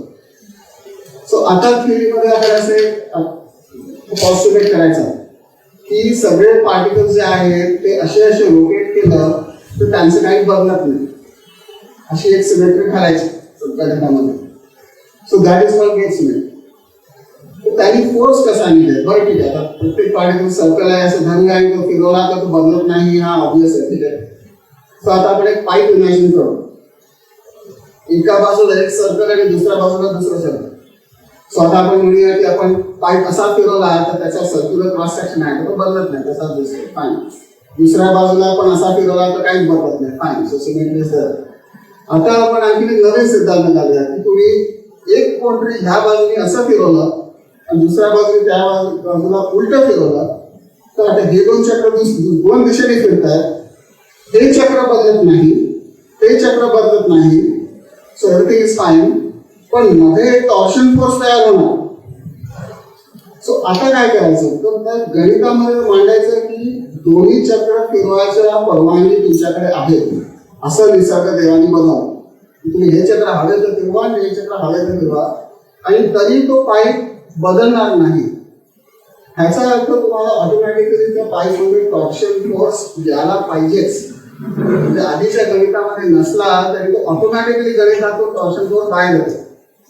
So this is get symmetry की तुम्ही प्रत्येक ठिकाणी हवं तसं फिरवा आणि एक पॉईंट टू पॉईंट जे टॉर्शन्स तयार होतील हे आर्टिफिशियल नाहीये, हेच खरी फोर्सची थिअरी आहे. दिस इज गेट सिमेट्री. आणि ह्या कॅल्क्युलेशननी आतापर्यंत सगळे फोर्सेस 4 फोर्सेस जे कळलेले आहेत त्या प्रत्येक फोर्समध्ये हेच लॉजिक आहे. ग्रॅव्हिटी थिअरीमध्ये पण हेच लॉजिक आहे. So gauge symmetry is are mathematical explanation of any force. Brilliant idea तुम्ही 87 वर्षापूर्वी निघाली आणि हळूहळू प्रत्येक फोर्सला लोक ते लावत गेले आणि प्रत्येकाला चालते. सो आता असं लोकांना वाटतं की ही जे सिमेट्री अंडर ट्रान्सफॉर्मेशन हे जे लॉजिक आहे ह्याचं काहीतरी गूढ रहस्य आहे. म्हणजे सगळे फोर्सेस असे कसे निघतात ह्याचं काहीतरी कारण खरंच असावं. म्हणजे there is one universal explanation for why this logic is working all the time. आणि हे लॉजिक स्ट्रिंग थिअरीमध्ये पण घातलेलं आहे. म्हणजे लोकांना वाटतं की ह्याच्यामध्ये काही खरंच तथ्य आहे. आणि 70 वर्ष या लॉजिकचा खूप अभ्यास झाला. असा अभ्यास केला, तसा अभ्यास केला, त्या गणिताची वेगवेगळ्या प्रॉपर्टीची आणि खूप नवीन नवीन गोष्टी त्याच्यातून उलगडतात आणि त्या सगळ्या बरोबर निघतात. सो ॲक्सियम म्हणतो ना आपण गणितामध्ये, जर तुम्ही हे धरलं तर त्याच्यातून तुम्ही किती गोष्टी समजू शकता. अशा ह्या एका लॉजिकमधून इतक्या गोष्टी समजलेल्या आहेत की आपल्याला वेज सिमेट्री ही फारच फंडामेंटल गणित आहे असं कळलेलं आहे. असं 50-60 वर्ष. हे स्टँडर्ड मॉडेलमध्ये सगळ्या परिस्थिती वेज सिमेट्रीवर बसतात. इंटरेस्टिंग लागेल. सायन्स एक जगप्रसिद्ध असं जर्नल आहे. याच्यामध्ये सर्व विषयाचे रिसर्च पेपर्स छापले जातात. एप्रिल 2022 6 अंक आहे. याच्यामध्ये कव्हर स्टोरी डॉक्टर आशुतोष कोतवाल यांची आहे. काय सांगायचं? मजा आली बघून छापून. बरेच रिपोर्टरचे फोन आले. मग ते रिपोर्टर मला विचारतात की आम्ही दुसऱ्या लोकांशी पण बोललो. मग काही लोक विचारतात की तुम्ही ह्या गोष्टीचा विचार केला होता, त्या गोष्टीचा विचार केला होता, हे बरोबर आहे का तुमचं, हे बरोबर आहे का तुमचं. म्हणजे त्यांनी बरीच खलबली झाली. आणि अर्थात कुठच्याही गोष्टीसारखं हे आमचं तरी पण कॉम्पिटेटिव्ह आहे. म्हणजे स्टँडर्ड मॉडेल सगळं खरंच बरोबर आहे का किंवा त्याच्या पलीकडे काय गोष्टी आहेत, तर पलीकडे काय गोष्टी आहेत ते खूप लोक खूप वेगवेगळ्या ठिकाणी शोधतात खूप वर्ष. तर ह्या पेपरमध्ये आतापर्यंतचा सर्वात स्ट्रॉंगेस्ट एव्हिडन्स की कळलेल्या थेरीच्या पलीकडे पण काय काही गोष्टी आहेत जे आपण कळलेल्या नाही, कारण हा फरक नाही तर आपल्याला होऊ शकत नाही. असं खूप लोकांना खूप वर्ष आपल्याला मिळेल असं चाललं होतं सगळ्यांचे ॲम्बिशन्स. तर ह्या पेपरमध्ये आमचं पहिलं निघालं म्हणून भलबली पण झाली, स्क्रुटिनी पण चालू आहे. तुम्ही विचार करू शकता की किती लोकांना त्याच्यामध्ये ह्यांना कसं मिळालं, मला कसं नाही मिळालं. सगळे प्रकारचे विचार सगळ्या लोकांमध्ये येतात. आनंद पण खूप लोकांमध्ये आहे आणि जसं सायन्समध्ये असायला पाहिजे स्केप्टिसिझम की आपण नीट बघूया तुम्ही सगळं कसं केलंय, बरोबर केलंय ना तुम्ही, मग आम्हाला सेमिनार द्या. असं माझे आता किती 25-30 तरी सेमिनार झाले. हे समजावून सांगा हे कसं केलं, हे आणखी डिटेल्स सांगा वगैरे. अजून सर्व आणखी आता आमची 50 किती 20-40 मिनिटाची आहेत. पानसे सर, तुमच्या दिल्ली पार्लेच्या पार्ले कॉलेजमध्ये सुद्धा एक सेमिनार डॉक्टर आशुतोष कोतवाल यांनी दिला होता. आणि त्या कॉलेजच्या विद्यार्थ्यांना समजून लक्षात येईल आणि इंटरेस्ट वाटेल असं अतिशय उत्तम त्याने विवरण केलं. त्यांनाही आठवते की खूप प्रश्न विचारले गेले ते, म्हणजे ते जे काही बोलत होते ते मुलांना समजत होतं. हा त्याचा अर्थ झाला. आता पुढे काय तुमच्या संशोधनामध्ये? आपण 1-2 स्लाइड दाखवूया. ह्याच्या पुढे ते आपण बोलून झालंय. पुढे जाऊया ते पण आता दाखवलं. पुढे जाऊया आणि हा ग्राफ आपण बघितला तो पुढे जाऊया. हां, सो मला स्वतःला ह्या पर्टिक्युलर हा जो फरक आहे म्हणजे आपण त्याला डिस्क्रिपन्सी म्हणतो की थिअरी आणि निसर्गामध्ये मेजर केलेल्या गोष्टीमध्ये डिस्क्रिपन्सी आहे. त्याचे अर्थ काय निघू शकते की काय नवीन आहे. तर जर स्टँडर्ड मॉडर्न थिअरीमध्ये डार्क मॅटर ह्याचं गणित जर जोडलं, मोठी थिअरी होते आमची, तर त्या नवीन थिअरीप्रमाणे जर आपण कॅल्क्युलेट केलं की डार्क मॅटर LHC मध्ये बनू शकेल का. जसं कधीतरी पूर्वी बिग बँगच्या वेळेला एक मोठा विस्फोट झाला आणि त्याच्यातून डार्क मॅटर पण तयार झालं, बाकी सगळं तयार झालं, तसंच LHC मध्ये डार्क मॅटर जर तयार झालं तर ते काय स्वरूपात आपल्याला दिसू शकेल, म्हणजे त्याचा सिग्नेचर कसा दिसेल apparatus मध्ये. तर ते पुढच्या एका स्लाइडमध्ये मी दाखवतो. हां, तर हे जे आहेत पांढरे असे बॉक्सेस, हे आमचे सिलिकॉन सेन्सर्स आहेत. हा जनरली एवढाच आकार आहे, म्हणजे एवढ्या साईजचे ते सेन्सर्स आहेत. आणि हा लाल पार्टिकल कुठचा तरी तयार झाला त्या नवीन थिअरीप्रमाणे, आणि तुम्ही बघा की त्या पॉईंटला तो लाल पार्टिकल गायब होतो आणि ते पांढरी डॉटेड लाईन बाहेर येते. तर कॅल्क्युलेशन असं आहे की पांढरी लाईन जी डॉटेड आहे ते डार्क मॅटरचे पार्टिकल्स आहेत आणि डार्क मॅटर असल्यामुळे इनविजिबल आहे, म्हणून पुढच्या सेन्सर्स मध्ये काहीच दिसत नाही सिग्नल, म्हणजे काय व्हॅनिश. सो इथे सिग्नल येत होता आणि मध्येच नाहीसा झाला. सो असा जर पॅटर्न दिसू शकला आमच्या सेन्सरमध्ये, ह्याचा अर्थ की मे बी बिग बँगच्या वेळेला डार्क मॅटरची निर्मिती अशीच झाली की ओरिजिनल कुठचे तरी दुसरे पार्टिकल्स तयार होऊन त्याच्यामधून डार्क मॅटरचे पार्टिकल्स जे निघाले ते आता तेव्हापासून निसर्गामध्ये आहेत आणि तोच प्रोसेस LHC मध्ये पण चाललाय. सो ही थिअरी मला चेक करायची, म्हणजे मला हा पर्टिक्युलर पॅटर्न सेन्सरमध्ये दिसतो का हे बघायचं. इश्यू असा आहे की हा पॅटर्न 1 नॅनोसेकंड मध्ये येतो आणि जातो, म्हणजे सेन्सर बरेच फास्ट आहे, पण 1 नॅनोसेकंड म्हणजे बिलियन ऑफ सेकंड मध्ये तो पॅटर्न येणार आणि नाहीसा होणार. सो आपल्याकडे जे कम्प्युटर टेक्नॉलॉजी आहे ती इतकी फास्ट चालू शकत नाही की तुम्ही प्रोसेस कराल एवढा डेटा आणि काही नॅनो सेकंड मध्ये ठरवू शकाल की हा पॅटर्न घडला, असं नाही आता करू शकत. सो हा पण एक विचार आहे. तुम्ही आधी विचारला की LHC मध्ये सगळं सक्सेसफुल आहे का, तर एक विचार असा आहे की समजा असं काहीतरी जर घडत असलं पण आपल्या टेक्नॉलॉजीच्या विकनेसमुळे आपल्याला ते दिसू शकत नाही, तर इट वुड बी आयरॉनिक. म्हणून आपल्याला टेक्नॉलॉजी वाढवायला पाहिजे. तर माझा हा प्रयोग चाललाय. मी ह्या पेपरमध्ये जे 2 पेपर छापून झाले आणि 3रा छापेल की ही एक पर्टिक्युलर प्रकारची सिलिकॉन चिप जी मी तयार करतोय ती रेग्युलर कम्प्युटरपेक्षा जवळजवळ 100 टाइम्स फास्टर कम्प्युटिंग करू शकेल, पण स्पेसिफिक पॅटर्न्स आहे. म्हणजे मी आधी स्पेशलिस्ट म्हणा, स्पेशलिस्ट आहे, not a general computer, it's a very specific computer. पण तशी चिप हा पॅटर्न लवकर ओळखू शकेल. मग कसं माझी आयडिया आहे की अशी चिप LHC मध्ये 4-5 वर्षांमध्ये लावायची आणि जर हे घडत असलं तर मग आपल्याला ते कॅप्चर करता येईल, असं इमेज कॅप्चर करता येईल आणि पॅटर्न तिथे म्हणजे हे कम्प्युटर जनरेटेड आहे. पण खऱ्या डेटामध्ये जर असा इमेज मिळाला तर त्याचा मोठा अर्थ तसा निघतो की this is actually being dark matter production is happening right in front of us now in the large hadron collider. आणि मग तसंच पूर्वी पण घडलं असणार बिग बँगच्या वेळेला, आणि मग त्याचा सगळा अभ्यास करून आता निसर्गामध्ये जितकं डार्क मॅटर आहे तितकं डार्क मॅटर ह्या प्रोसेसने बनवू शकतं का, त्याचं उत्तर जर हो निघालं तर आपण काय म्हणणार निसर्गामध्ये डार्क मॅटर कसं तयार झालं ते आता आपल्याला कळलं, पण अशा इमेजेस आपल्याला दिसतात. तो हा माझा आता पुढचा चालू म्हणजे तुम्ही जवळजवळ तयार झाले, पुढच्या वर्षी दाखवतो. तुम्ही म्हणजे ओरिजिन ऑफ लाईफ पर्यंत पोहोचता आहात बिग बँग थिअरीच्या निमित्ताने. तुम्हाला पुढच्या गोष्टींसाठी शुभेच्छा. पुढे जाऊ. तुम्हाला यासाठी शुभेच्छा. आणि आता प्रश्न आपण विचारू शकता, आपल्यासाठी मैदान मोकळा आहे. एक मला अगदी म्हणजे मला फिजिक्सचा अपाठ कळत नाही, अजिबात कळत नाही, मग अगदी मूर्खासारखा प्रश्न वाटेल पण मला विचारावासा वाटतो. उत्तर मूर्खासारखं प्रश्न कधी मूर्खासारखं दिसतं. माझा प्रश्न कारण आता सगळेजण डार्क मॅटर म्हणतात, म्हणजे नेमका काय आहे? म्हणजे कसं आहे, मला ते तुम्ही जर त्याला मराठीत काय म्हणतात ते सांगितलं तर कदाचित मला समजू शकेल. म्हणजे आता मी I am a human and how I can relate with this dark matter.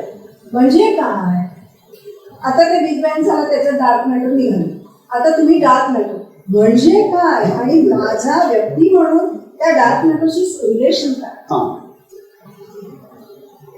आपल्याला मॅटर दिसतं ह्याचा अर्थ काय की त्या मॅटरची काहीतरी फोर्स रिॲक्शन होते.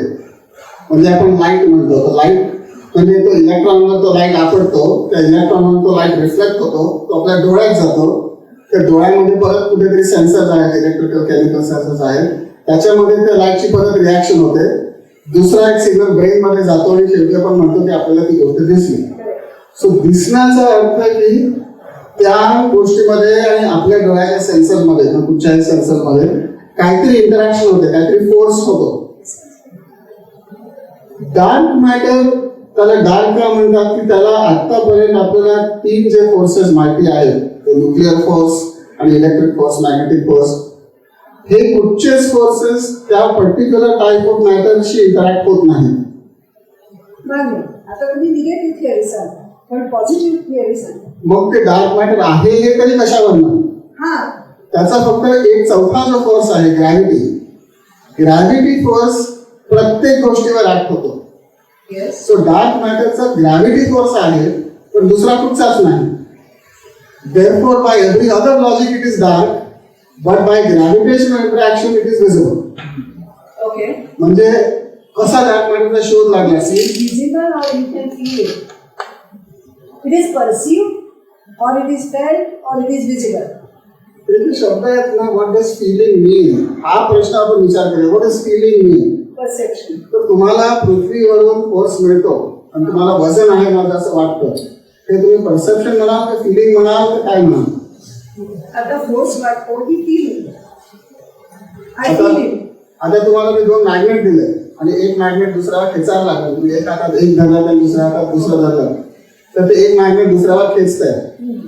तुम्ही परसेप्शन म्हणाल का फिलिंग म्हणाल? I feel it. So there's a force. त्या डेफिनेशन प्रमाणे डार्क मॅटरचा आपल्यावर ग्रॅव्हिटी फोर्स आहे. ताऱ्यांचा आणि डार्क मॅटरच्या मध्ये ग्रॅव्हिटी फोर्स आहे. गॅलेक्सी आणि डार्क मॅटरच्या मध्ये ग्रॅव्हिटी फोर्स आहे, पण दुसरा कुठचाच फोर्स नाही. लाईट फोर्स नाहीये, एक्सरे वगैरे रेडिओ काहीच नाही. म्हणून म्हणजे आता चंद्र आणि आपल्याकडे समुद्राच्या भरती होती, ग्रॅव्हिटी फोर्स आहे. त्याचा एक जेव्हा काहीतरी एक नातं जोडलं जातं, ग्रॅव्हिटी फोर्स तर तो ग्रॅव्हिटी फोर्स आहे. त्यांच्यामध्ये डार्क मॅटर आहे का? नाही. नाही. नाही. का नाही? कारण तिथे तर ग्रॅव्हिटी आहे. म्हणजे wherever there is a gravity, where there is a dark matter, नाही, उलट. or wherever there is any kind of matter, there is gravity. So dark matter is a genus, and you say gravity is a space. Gravity is a force between matter. म्हणजे तुम्ही इकडे matter ठेवा आणि इकडे matter ठेवा, तर त्याच्यामध्ये ग्रॅव्हिटीचा force येणार. आता हे मॅटर डार्क आहे का नाही फरक नाही पडत. डार्क असलं तरी ग्रॅव्हिटीचा फोर्स होईल, बाकीचं आपल्या इलेक्ट्रॉन मध्ये काही असलं प्रोटॉन तरी पण ग्रॅव्हिटीचा फोर्स होईल. ग्रॅव्हिटीचा फोर्स सगळ्या मॅटरमध्ये आहे. पण डार्क मॅटरचं स्पेशालिटी काय आहे की त्याला दुसरा कुठचा फोर्स नाही, फक्त ग्रॅव्हिटीचा फोर्स. म्हणजे लाईटची इंटरॅक्शन होत नाही म्हणून डार्क, पण ग्रॅव्हिटी फोर्स सगळ्यांमध्ये आहे. तर पटकन संबोधतो रेलेव्हन्स म्हणून रेलेव्हन्स म्हणून सांगतो कारण इंटरेस्टिंग प्रश्न आहे. जेव्हा बिग बँग झाला तेव्हा हे सगळे इलेक्ट्रॉन प्रोटॉन वगैरे हे सगळे काही प्रमाणात त्याच्यातून तयार झाले. त्याच्यात 4पट किंवा 5पट प्रमाणात डार्क मॅटर तयार झालं. कसं आपल्याला माहिती आहे की आपण ग्रॅव्हिटी फोर्स जर आकाशात बघितला किती आहे आणि विजिबल मॅटर किती दिसतं तर ग्रॅव्हिटी फोर्स 5 पट जास्त आहे विजिबल मॅटर पेक्षा, म्हणजे उरलेलं डार्क मॅटरचा ग्रॅव्हिटी फोर्स. ठीक आहे.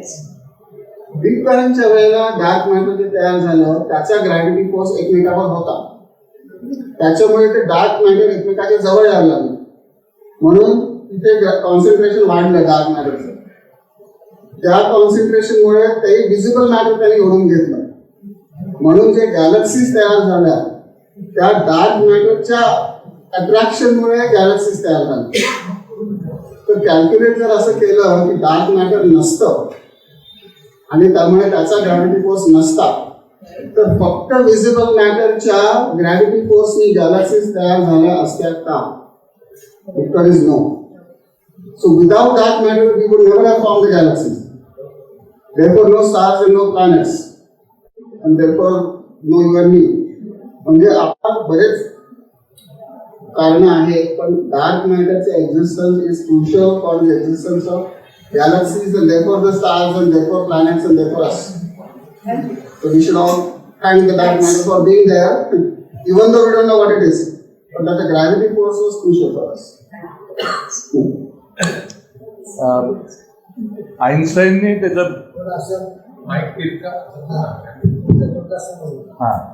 आईन्स्टाईनने बराच जो काळ होता त्याचा पुढचा हा युनिफाईड फील्ड थिअरीच्या साठी घालवला पण त्याला ते जमलं नाही. बऱ्याच लोकांना आता आपण त्याच्या जवळ पोहोचलो आहोत का आणि किती जवळ आहोत का अजून तीच परिस्थिती?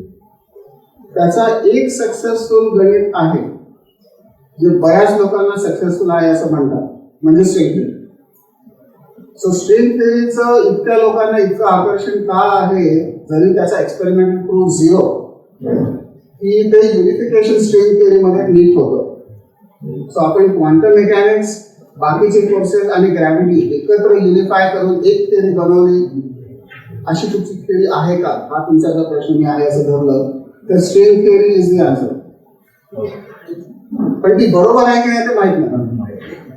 आणि दुसरा माझा प्रश्न असा होता की हे डार्क मॅटरचा जो तुम्ही प्रोजेक्ट आहे त्याच्यासाठी किती फास्ट कॉम्प्युटर लागणार ते म्हणतात. एनर्जी काय लागेल त्या ऍक्सिलरेटर? डार्क मॅटरचे पार्टिकल्स आहेत असं धरूया कारण बाकी सगळं आतापर्यंत जे काही मिळालं ते शेवटी पार्टिकल बेसिसनी कळतं की छोट्या छोट्या प्रमाणात गेले की त्याचे पार्टिकल्स आहेत इलेक्ट्रॉन आणि प्रोटॉन त्याच्यामध्ये क्वार्क्स आणि रिग्स आणि डब्ल्यू हे सगळं आहेत. तर डार्क मॅटर पण पार्टिकल्स आहेत असं धरू. आता आपण डार्क मॅटरची पार्टिकल फिजिक्सची थिअरी जर मांडली तर आपण वस्तुमान जसं म्हणत होतो तर त्या पार्टिकलचं वस्तुमान किती आहे हे एक्झॅक्टली माहित नाही. कमी असू शकेल जास्त असू शकेल. जर कमी असलं तर एनर्जीची एनर्जी पुरेल जास्त असलं तर एनर्जीची एनर्जी नाही पुरेल. पण आता त्याची कल्पना आता एक रेंज आहे मनामध्ये की ह्याच्यापेक्षा जर कमी झालं तर ते थिअरी फेल होईल. हा पुढच्या तरी पॉईंटच्या फार पुढे गेला तर पुढच्या तरी दुसरा प्रॉब्लेम होतो थिअरीमध्ये. सो एक रिझनेबल रेंज असे जर म्हटले त्या पार्टिकलचं वस्तुमान किती असेल तर त्याचा बराच भाग गॅलेक्सी मध्ये मिळू शकतो म्हणून हे वाटतं की याचा प्रयत्न करावा. पण जर त्याच्यातून जड निघाले ते पार्टिकल वस्तुमान जास्त निघालं तर मग गॅलेक्सी पुरणार नाही. मग गॅलेक्सीहून मोठा ऍक्सेलरेटर बनवायचा का त्याचा खर्च किती होईल हे विचार ऑलरेडी सुरू झालेले आहेत. गॅलेक्सीच्या 7 ते 10 पट मोठा ऍक्सेलरेटर बनवता येईल. थोडा खर्च आहे 10 ते 15 बिलियन डॉलरचा खर्च आहे पण त्याची टेक्नॉलॉजी पुढच्या 10-15 वर्षात बनवता येईल. आणि तसा जर बनवला तर बहुतेक त्याच्यामध्ये डार्क मॅटरचे पार्टिकल्स नक्की मिळतील. गॅलेक्सीमध्ये चान्स घ्यायचा गॅरंटी हवी असेल तर तो एक्स्ट्रा प्रोजेक्ट करायला पाहिजे. खूपच छान. माझा पार्टिकल फिजिक्स बद्दल खूप आदर होता तो 100 पटीने वाढला त्याच्यामुळे. मला एक असा प्रश्न विचारायचा आहे की आमच्या इंजिनिअरिंगमध्ये गणित माहिती असतं, ते फक्त सोडवता येत नाही. जेवढा कॉम्प्युटर मोठा मिळेल तेवढं ते सुटत जातं असं मी मानतो. तसंच आहे काही ते गणित माहिती आहे साधारण, पण त्याचं उत्तर काढणं ह्याच्यामध्ये जोपर्यंत कॉम्प्युटरमध्ये तेवढी प्रगती होणार नाही तोपर्यंत आपल्याला उत्तर मिळणार नाही. कुठचे तरी भाग जे स्टँडर्ड मॉडेलच्या गणितात आहेत त्याचं गणित कठीण आहे, म्हणजे हाताने सोडवायला फार कठीण आहे. त्या गणिताला जसे कम्प्युटर्स वाढत चालले तसं ते गणित जास्तीत जास्त ॲक्युरेट होत चाललंय आणि त्याची उत्तरं बरोबर निघत आहेत. So that branch of standard model की कम्प्युटर्स जसे वाढत जाणार तसे त्याची ॲक्युरसी वाढत जाणार. दुसरे काय काय भाग आहेत ते ॲक्च्युली बऱ्याच प्रमाणात हाताने करता येतात आणि ते पण कॅल्क्युलेशन कम्प्युटरला करता येतात. सो आता स्टँडर्ड मॉडेलचं कुठचंच असं गणित राहिलेलं नाही जे कम्प्युटरने करता येत नाही. आणि जसे कम्प्युटर फास्टर होत चालले तसं ते गणिताची ॲक्युरसी वाढत चालली. म्हणजे उदाहरणार्थ प्रोटॉनचा मास किती असेल ह्याचं गणित मांडता येतं, पण ते हाताने कॅल्क्युलेट करता येत नव्हतं म्हणून ते कम्प्युटरवर करायला लागले. तर ते कम्प्युटरचे कॅल्क्युलेशन आता बरेच ॲक्युरेट झाले पुढच्या 10-20 वर्षात. आणि आता आणखी 20 वर्षात असं वाटतं की आपण फंडामेंटल थिअरीने प्रोटॉनचा मास काय आहे ते सांगू शकू. तसं जर घडलं तर वन मोर ग्रँड सक्सेस, म्हणजे आपल्याला आणखी एक गोष्ट कळली. पण ती कम्प्युटरची गरज होती ती आता यायला लागली. एक दोन गोष्टी मनात आल्या. एक म्हणजे तुम्ही तुमची चिप पण सिलिकॉन बेस्डच विचार करता, त्याला तुम्ही काही दुसरं सबस्टिट्यूट विचार करत नाही का? कारण सिलिकॉन चिपच्या पण लिमिट्स आपल्याला मोडलेस माहिती आहे. हा एक प्रश्न होता. आणखी एक आहे की आपलं जे मॉडेल आहे त्याच्यामध्ये आपण पार्टिकल आणि वेव्ह ड्युएल असं कन्सिडरेशन करत असतो. तर त्या दृष्टीने या पार्टिकल फिजिक्सला वेव्ह थिअरीशी लिंक करून स्ट्रिंग थिअरीचा भाग घेऊन आणि आता आपण ग्रॅव्हिटेशनल वेव्स पण म्हणजे आहेत असं होऊ झालं. ह्या सगळ्याचे इनपुट घेऊन काही वेगळ्या तऱ्हेचा विचार करता येऊ शकतो का असं माझ्या मनात आहे. पहिला प्रश्न तुमचा की सिलिकॉनच्या व्यतिरिक्त दुसरे पदार्थ आहेत का? सो बरेच प्रयोग झाले आहेत, मला सगळे माहित नाही. सिलिकॉन कार्बाईडचं कोणी गॅलियम आर्सेनाइड म्हणून एक कंपाऊंड होतं. आणखी पण काही नायट्राईडचा विचार झाला, असे वेगवेगळे विचार झाले. बायोचिप्सचा आपण विचार झाला. बायोचिप्सचा फायदा असा आहे की त्याच्यामध्ये सर्किटची कॉम्प्लेक्सिटी खूप जास्त घालता येईल, पण स्पीड येत नाही. त्याचं इंट्रिन्सिक केमिकल रिॲक्शन जी असते ती ह्या इलेक्ट्रॉनिक रिॲक्शन स्पीडपेक्षा खूप स्लो आहे. सो जिथे आपल्याला भयंकर कॉम्प्लेक्स सर्किट बनवायचं आहे पण स्लो चालेल अशा ठिकाणी ते चाललं. पण जिथे आपल्याला सिलिकॉन किंवा कुठच्या तरी रेग्युलर मटेरियल सायन्स वापरून कॉम्प्लेक्सिटी इज अचिव्हेबल पण स्पीड इज द इश्यू, तिथे आपण हे गॅलियम आर्सेनाइड वगैरे वेगवेगळे प्रयोग लोकांनी केले. पण शेवटी त्या सगळ्याच्या पुढे जाऊन काय की सिलिकॉनची इंडस्ट्री एवढी मोठी आहे की कुठेतरी 10 लोकांनी ते दुसऱ्या मटेरियलचा प्रयोग करतात तोपर्यंत दुसरीकडे 100 लोक सिलिकॉनवर काम करतात आणि शेवटी सिलिकॉन इज कीपिंग अप. कधीतरी जाऊन सगळंच थांबेल, पण पुढच्या 10-20 वर्षामध्ये ब्रूट फोर्स मोर सिलिकॉन असं करत करत सिलिकॉन स्टील वेलिंग. त्यामुळे दुसरं तुम्ही विचारला वेव्ह पार्टिकल ड्युअलिटी हा एक फार मोठा प्रश्न होता. हळूहळू कळायला लागलं आपल्या माइंडसेटमध्ये एक लिमिटेशन होतं, म्हणजे प्रत्येक गोष्ट पार्टिकल आहे किंवा वेव्ह आहे, वन ऑर दी अदर अशा माइंडसेटनी लोक विचार करत होती. म्हणून जेव्हा कुठेतरी प्रयोग केले आणि अरे इथे वेव्ह सारखं वाटतं, दुसरा प्रयोग केला तर इथे पार्टिकल सारखं वाटतं, so how can it be one or the other, हा प्रश्न खोटा होता. खरं असं आहे की तुम्ही वेव्हचं गणित जर नीट बघितलं तर त्याच्यामध्ये पार्टिकल्सचे प्रत्येक प्रॉपर्टी म्हणजे तुम्ही ती लोकलाइज करू शकता, एक ठिकाणी ठेवू शकता, त्याला एनर्जी आहे, त्याला मोमेंटम आहे, बाउन्स होतो बॉल, तशी वेव्ह पण बाउन्स होऊ शकते. मग लोक म्हणाले पण वेव्ह सगळीकडे पसरलेली असते, पार्टिकल एक ठिकाणी असतो, तो वेगळा आहे. मग विचार केला तर टायडल वेव्ह आपण सगळ्यांनी बघितले, टायडल वेव्ह सगळीकडे नसते, एकच लाट येते मोठी आणि धाड आपण निघून जाते. सो ऍक्च्युली गणितात कळायला लागलं की वेव्हच्या कॅल्क्युलेशन मध्ये सगळ्या पार्टिकल लाईक प्रॉपर्टीज दिसू शकतात. तो कधीच कन्फ्युजन नव्हतं. ते फक्त आपलं काय म्हणतो प्री कन्सिव्ह नोशन असतं ना, त्याच्यामध्ये डोकं अडकलेलं असतं. पण गणित इज फाईन. मी तुम्हाला एक सिंपल उदाहरण देतो. तुम्हाला मी जर सांगितलं कुठची तरी गोष्ट सर्कल सारखी दिसू शकते आणि ट्रायंगल सारखी दिसू शकते, तर तुम्ही म्हणाल हे अशक्य आहे. सर्कल आणि ट्रायंगल सेम कधीच नाही होऊ शकत. पण कोणाला सुचते सर्कल आणि triangle are two aspects of the same thing. Something which you would say is impossible is actually extremely possible and everybody knows it. बाजू जितक्या वाढतो तितकंच असतं पण कोणचा विचार करा. टोपी अशी बघितली तर सर्कल दिसते, अशी बघितली तर कोण दिसतो. म्हणजे काय आहे की सर्कल आणि कोन हे 2 dimensional ऍस्पेक्ट वेगळे आहेत. पण एक मोर 3 dimensional ऍस्पेक्ट घेतला तर त्याचे स्लाइसेस केले तर ते वेगळे दिसतात. पण it is only the same object. तसं आहे हे सगळ्या जे ड्युअलिटीज आधी कन्फ्युजिंग वाटतात, त्याचा खरा अर्थ असा आहे की actual thing is a little more elaborate, is a little more multi dimensional. आणि त्याचे तुम्ही रिड्यूस डिमेन्शनने विचार केला तर तुम्हाला त्या 2 वेगळ्या गोष्टी दिसतात. त्या हत्तीसारखी गोष्ट आहे. कधी गुंडासारखं दिसतं, कधी दोरीसारखं दिसतं आणि कधी भाल्यासारखं दिसतं. पण इज ओनली 1 एलिमेंट आहे. तसा प्रॉब्लेम येतो. आपल्या मनातला प्रॉब्लेम आहे, त्यांचा प्रॉब्लेम नाही. There was never any real problem with wave particle duality. It was a limited mindset which made people think how can something be both at the same time? How can the elephant be 6 things at the same time? कुठचाही मुलगा सांगेल तुम्हाला की multiple aspects आहेत. There is no real problem with the elephant looking like 6 different things. Just like that.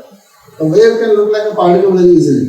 आणि gravitational वेव्हचं काय relation तुम्ही घेतले कन्सिडरेशन? ग्रॅव्हिटेशनल वेव्हचा प्रॉब्लेम शेवटी तोच आहे की ग्रॅव्हिटीची थिअरी क्वांटम मेकॅनिक्समध्ये बसणं स्ट्रिंग थिअरीला सोडून कुठच्याच दुसऱ्या गणितात बसत नाही. एक आणखी गणित आहे, पण बऱ्याच लोकांना वाटतं की ते गणित काय लिमिटेड आहे. त्याचा काय डिटेल जात नाही. पण स्ट्रिंग थिअरीचं गणित बरंच एलॅबोरेट आहे आणि इतक्या हुशार लोकांनी लिटरली 40 वर्षावर ते डेव्हलप केलं आहे. तर मला ते गणित कळत नाही, पण त्या लोकांना वाटतं की ते गणित फार सुंदर आहे म्हणून त्याचा अभ्यास करावा. पण त्याच्यात एक खूप मोठी अशी गोष्ट आहे की त्याच्यामध्ये अशी छोटंसं गोल स्ट्रिंग इमॅजिन करायची आणि त्या स्ट्रिंग व्हायलिन स्ट्रिंगसारखी ऑसिलेट होते. स्ट्रिंगवर वेव आहे, जसे पण तार टिंग केली तशी जी होते तशी ती गोल स्ट्रिंग व्हायलिन स्ट्रिंगसारखी व्हायब्रेट होते. आणि त्याचं प्रत्येक वेगळ्या प्रकारचं व्हायब्रेशन आहे ते वेगळ्या वेगळ्या पार्टिकलसारखं आपल्याला दिसतं. असं त्या गणितामधून बाहेर पडतं आणि त्याच्यामध्ये ग्रॅव्हिटी पण इन्कॉर्पोरेट होते. त्यामुळे काही लोकांना वाटतं it's a theory of everything. म्हणजे अल्टिमेटली आपल्याला फिजिक्समधली प्रत्येक गोष्ट स्ट्रिंग थिअरीमध्ये ती बसते असं कळतं. त्या लोकांना त्याच्यात इतका विश्वास आहे की ते चालू ठेवतात. मग थिटा फंक्शनचा उपयोग किती केला जातो मला वाटतं अशुतोष कोतवाल यांच्याबरोबर अश्विनी कोतवाल पण आलेले आहेत. त्यामुळे जर आपण काहीच प्रश्न विचारला नाही फार मोठा अन्याय होईल. तुम्ही तुमची ओळख करून द्या आणि काय करता मी अश्विनी कोतवाल आणि मी आशुतोष कोतवाल यांची बायको फॉर लास्ट 25 years. हे बरोबर आहे. सो मी इकडे चार्टर्ड अकाउंटंट होते इंडियामध्ये आणि मी तिथे जाऊन CPA केलं आणि मग मी पुढे हेल्थकेअर फायनान्समध्ये काम केलं. बऱ्याच कंपन्यांमध्ये मी CFO म्हणून बरंच काम केलं हेल्थकेअरचं. आणि आता गेल्या 2 वर्षापूर्वी मी स्वतःची कंपनी काढली to do finance for healthcare. आणि आता ती कंपनी ग्रो करत इंडियाचं ऑपरेशन न्यू दिल्लीमध्ये यावर्षी स्टार्ट करणार. त्यामुळे मला इंडियामध्ये आणि काय सांगू, आशुतोषची एक गंमत सांगते सगळ्यांना, म्हणजे तुम्हाला शेअर होईल. The personal aspect of physicist. आशुतोषचा पेपर कधी एप्रिल 8ला बाहेर आला आणि खूपसे आमच्याकडे रिपोर्टरचे फोन, CNN, BBC असं आमच्याकडे असं नॉर्मल झालेलं तेव्हा. आणि आशुतोषला घाई की त्याचं हे डार्क मॅटरचं फिजिक्स पाठी राहिलं. तो एकही मिनिट त्या रिपोर्टर्सच्या ह्याच्याला सोडून म्हणजे आता मी काय बोलू शिकू आणि काय करू आणि कसा त्याचं क्रेडिट घेऊ, तो लगेच त्याच्या नेक्स्ट पेपरवर जायला तयार होता. म्हणजे इतक्या फास्ट की झाला हा पेपर, आता मला नेक्स्ट पेपरवर काम करायचंय. आणि बेसिकली एप्रिल 9ला त्यांनी परत 16 तास काम सुरू केलं त्याच्या नवीन पेपरवर. त्यांनी मला आयुष्यभर आता like 25 years of married life सारखं तो माझ्यासमोर असे माइलस्टोन्स ठेवले. आता माझं पोस्टडॉक झालं की मग नॉर्मल, मग आता मी हे घरातली काहीही कामं सांगितली की पोस्टडॉक नंतर, टेन्युअर झालं नंतर. आता मी शिकले, आता मी त्याला साधा ट्रॅश पण बाहेर न्यायला सांगत नाही, कारण ते पण टेन्युअर नंतर होणार.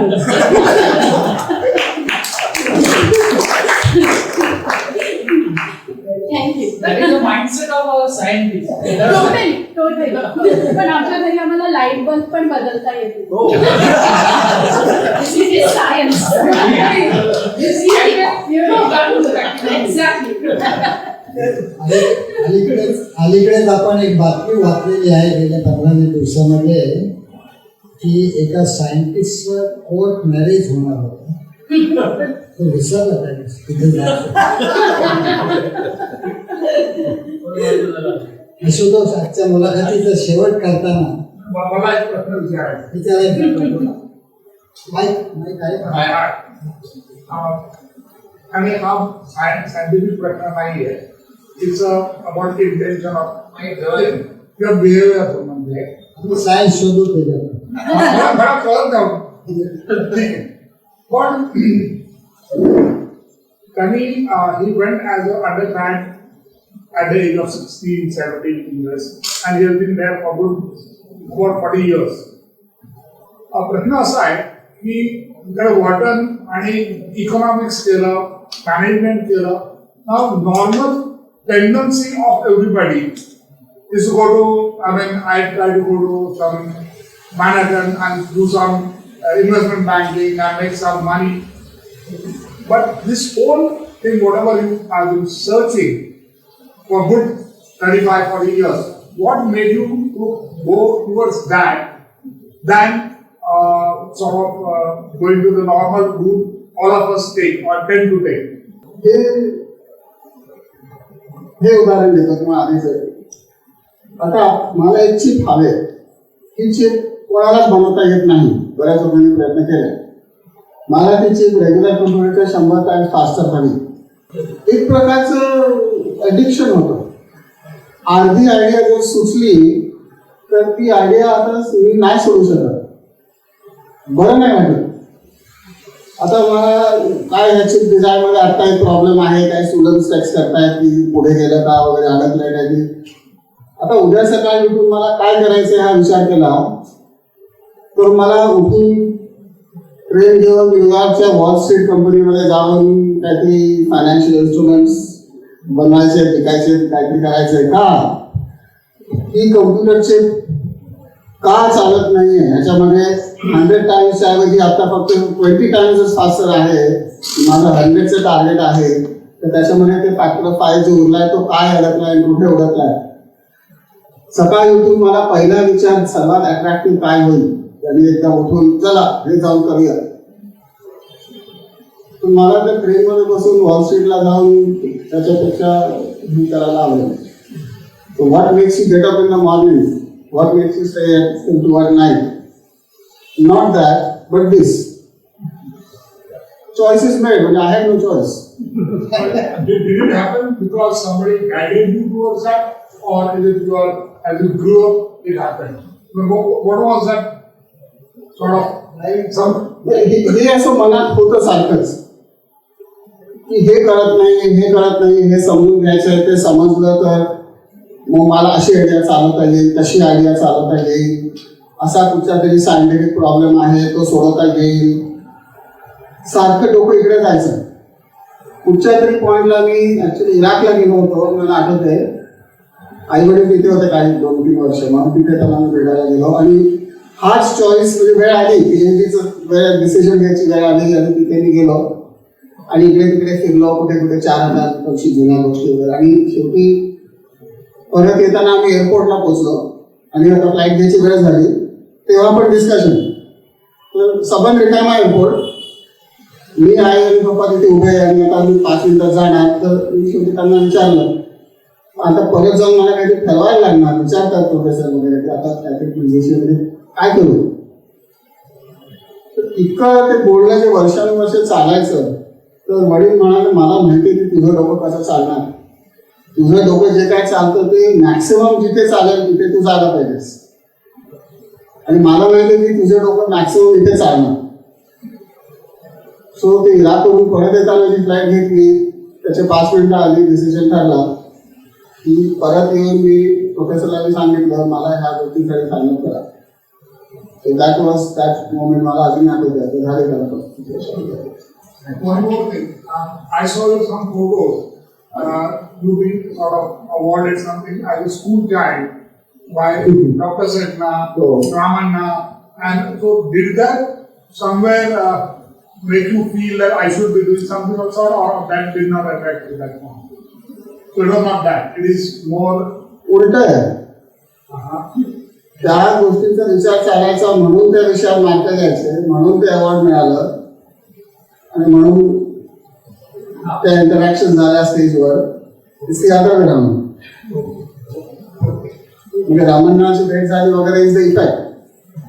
कॉज इज की माझं डोकं फक्त इकडेच चालायचं आणि इंग्लिश हिस्ट्री जॉग्राफीमध्ये 40-50 असे मार्क मिळायचे, रिडिंग लेवलचे मार्क मिळायचे. ते वडिलांनी ते सगळं ओळखलं होतं. Your father who was actually sort of found what you wanted. I think he knew what I wanted to do and what I didn't care about. त्यांचं म्हणणं आहे forget about what you don't care about. त्याच्या तरी जे डोक्यात घुसलंय ते घे आणि जस्ट कीप डूइंग इट. पण मला तो डिसिजन घेताना आला, पण तो त्यांनी घेतला आणि मी म्हणालो येस सर. आता आशुतोषने ॲडिक्ट हा शब्द वापरला, हेच खरं आहे. ही एकेका गोष्टीची नशा असते. आपल्या इथे इलेक्ट्रॉनिक्स कमिशनचे चेअरमन असलेले प्रभाकर देवधर यांची ॲप्लाइड इंडस्ट्री आहे आणि ॲप्लाइड इंडस्ट्रीमध्ये त्यांनी आत्तापर्यंत 650 प्रॉडक्ट्स स्वतः रिसर्च करून बनवलेले आहेत आणि त्यांचा टर्नओव्हर 250-300 कोटी रुपये होता. मी देवधरांना एकदा असं विचारलं की अमुक एखादा प्रॉडक्ट चांगला चालतो तर मग तुमची इंडस्ट्री 1000 कोटीची काय झाली नाही. ते म्हणले एखादा प्रॉडक्ट चांगला चालतो म्हणून त्याचे 4 फॅक्टऱ्या घालायच्या हे मला आवडत नाही. हा प्रॉडक्ट यशस्वी झाला तर कुठला आता प्रॉडक्ट टाकून जातो.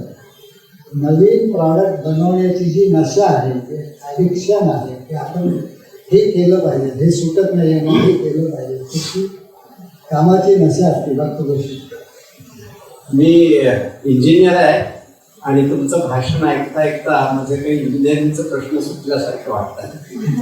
तर असं बेसिक फिजिसिस्ट आणि इंजिनियर हे दोघे एकत्र येऊन काम करायला लागले तर काहीतरी छान मिळेल असं वाटतं. नक्की. तर म्हणजे कशा शक्यता वाटतात.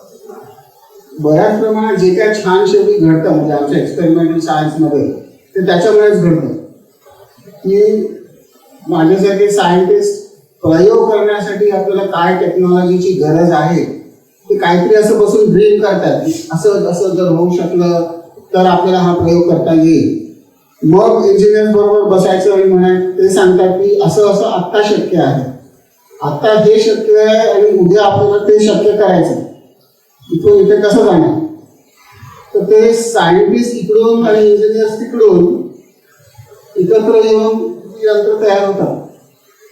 म्हणजे actually it is a very good union of scientist and engineers together. फक्त सायंटिस्ट कधी कधी घोळ पण घालतात.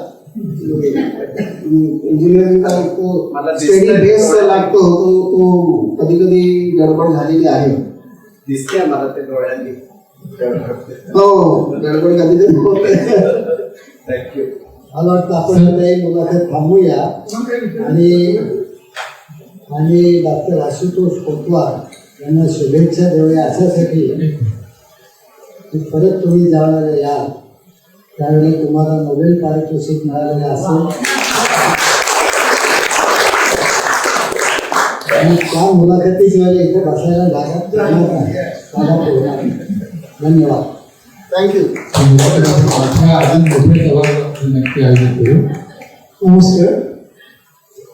आपण 2 तारखेला बाउन्सर नावाचं एक रवींद्र मांजरेकरांच्या पुस्तकाचं प्रकाशन करतो बॉम्बे जिंकण्यावर. ते काही निवडक मंडळींना तिथे बोलवलं त्यांनी डिस्ट्रिक्शन त्या बॉम्बे जिंकण्याचे असल्यामुळे. पण नंतर मंथारीने आधी एक पुस्तक मृदुला पाटकर यांचं केलं होतं हे सांगायला, आणि तिथे संजीव सावंत आहे. तर मला असं वाटतं या दोघांना पण इथे जर बोलतं केलं दोघांच्या पुस्तकाच्या निमित्ताने, तर असा आपण कार्यक्रम जुलै महिन्यात करूया. तर तुमच्या तिघांची वेळ कुठली असेल तर आपण असं एक गप्पांचा कार्यक्रम करूया. माझी कॉर्पोरेट दिंडी आहे, मी माधव जोशींचं पुस्तक केलं होतं. त्याची दुसऱ्या आवृत्तीचं प्रकाशन आम्ही इथेच करणार आहोत. ते आपलं 8 तारखेला आहे. जयंत नेने त्याला जर बोलतं गेलं चंद्रशेखर नेने असतील, आणि मग काही कॉर्पोरेटमधली मंडळी इथे येतील आणि त्यांच्याशी समाजाचा कार्यक्रम आपण 8 तारखेला इथे केला. तसंच आपण आता 2 दिवसापूर्वी कॅन्सर डोकं फिरलेल्या पेशी असं एक पुस्तक केलं, आणि त्याच्या आधी आपण 2 महिन्यापूर्वी अविनाश सुपे यांचं पुस्तक केलं होतं सर्जनशील. असे काही डॉक्टरांना इथे बोलवून असा आपण एक कार्यक्रम, असे 3 कार्यक्रम आपण जुलै महिन्यात तिथे करणार आहोत. आणि तसंच एक वेगळं पाऊल ग्रंथालय उचलत आहे. आणि आता अमेरिकेला बृहन महाराष्ट्र मंडळाच्या अधिवेशनात तर ग्रंथालय आपलं ऑडिओ बुक काही तयार करणार आहे, आणि त्याची सगळी कॅप्टनशिप आहे ते मुंबई बजेट ग्रंथालयाच्या त्याची कॅप्टनशिप घेईल. आपण 3 विनोदी कथा संग्रह केलेले आहे. त्याच्यातल्या काही कथा निवडून एक विनोदी कथांचे एक ऑडिओ बुक आपण देऊ, आणि दुसरं महिला लेखकांच्या काही कथांची आपण पुस्तक देऊ. त्याचं आपण एक पुस्तक ऑडिओ बुक केलं. अशी 2 पुस्तकं, रुचीचा अंक आणि असं सगळं साहित्य घेऊन आम्ही अमेरिकी अधिवेशनात जाणार आहोत.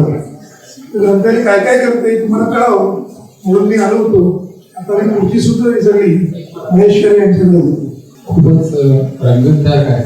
व्यक्तिशः माझ्या थोडासा पोटात गोळा होता की शास्त्र आणि इतका पृथ्वीचं किंवा एकूण जीवसृष्टीचा उगम कशातून झाला त्याच्यावर संशोधन करणारे शास्त्रज्ञ, आणि ते आपल्यासारख्या सामान्य माणसाला काय कळणार. पण सरांनी इतके छान सोप्या पद्धतीने सांगितलं, आणि देशपांडे सरांनी इतक्या रंजक पद्धतीने त्यांना प्रश्न विचारले. म्हणजे किती मोजके आणि नेमके आणि तरी देखील रंगतदार प्रश्न विचारावे याचा हा वस्तुपाठ होता. ही मला कसं म्हणायला हरकत नाही. एकच प्रश्न मी विचारायचा थोडंसं औपत्य दाखवतो की तुम्ही शिकवता, त्यामुळे तुम्ही शिक्षक आहात, तर तुम्ही एवढ्या ठिकाणी शिक्षण घेतले, तर शास्त्र या विषयाची आवड निर्माण करणं हे भारतीय शिक्षण आणि जगातल्या इतर ठिकाणचं शिक्षण यामध्ये कुठे जास्ती पोषक आहे. भारतीय विद्यार्थ्यांना ही शास्त्राची मूलभूत संशोधनाची आवड व्हावी म्हणून आपल्याकडे काय अजून ऍड करायला हवं का आहे हे योग्य चाललंय असं तुम्हाला वाटतं? मी कसं शिकवतो ते सांगतो, थोडा फॅक्ट सांगतो, थोडं लॉजिक सांगतो, आणि ते लॉजिक वापरून कुठच्या कठीण सिच्युएशनमध्ये तुम्ही ती सिच्युएशन अशी तोडून म्हणजे ह्या भागामध्ये हे लॉजिक वापरलं आणि इथे मग हे लॉजिक वापरलं आणि मग हे लॉजिक वापरलं, तर जी गोष्ट तुम्हाला आधी काहीतरी ती कशी चालते बा कळत नाही. पण मी सांगितलेलं लॉजिक जर तुम्ही तोडून बरोबर ठिकाणी बरोबर बसवलं तर तुम्हाला आधी न करणारी गोष्ट आता कशी चालते, तुमचा फिजिक्स प्रॉब्लेम असेल वगैरे असं, तर you can figure it out on your on based on the principles I have टॉट यू. आणि ह्याची मी तुम्हाला 3 उदाहरणं करून दाखवेल, आणि आता मी तुम्हाला 10 प्रॉब्लेम जसे देणार, आणि आता तुम्ही बसून तुमचं स्वतःचं डोकं फोडा, माझ्याकडे उत्तर मागू नका. आणि तुम्ही डोकं फोडताय मला दिसायला पाहिजे, आणि अगदीच रस्त्याला लागलं तुम्ही थोडी मदत करेल. पण परत तुम्ही जाऊन बऱ्याच मुलांना म्हणजे this is a difficult process, learning is a painful process actually. तर you have to be willing to endure the pain. शेवटी तुम्हाला जो डोक्यात प्रकाश पडेल त्याच्यासाठी आधी तुम्हाला ते काय होते हे काय मला समजत नाहीये, मला त्रास होतोय, मी हुशार आहे पण मला दिसत नाही, मला ह्याच्यातून सुटका मिळेल का, हे सगळं नाही चालणार.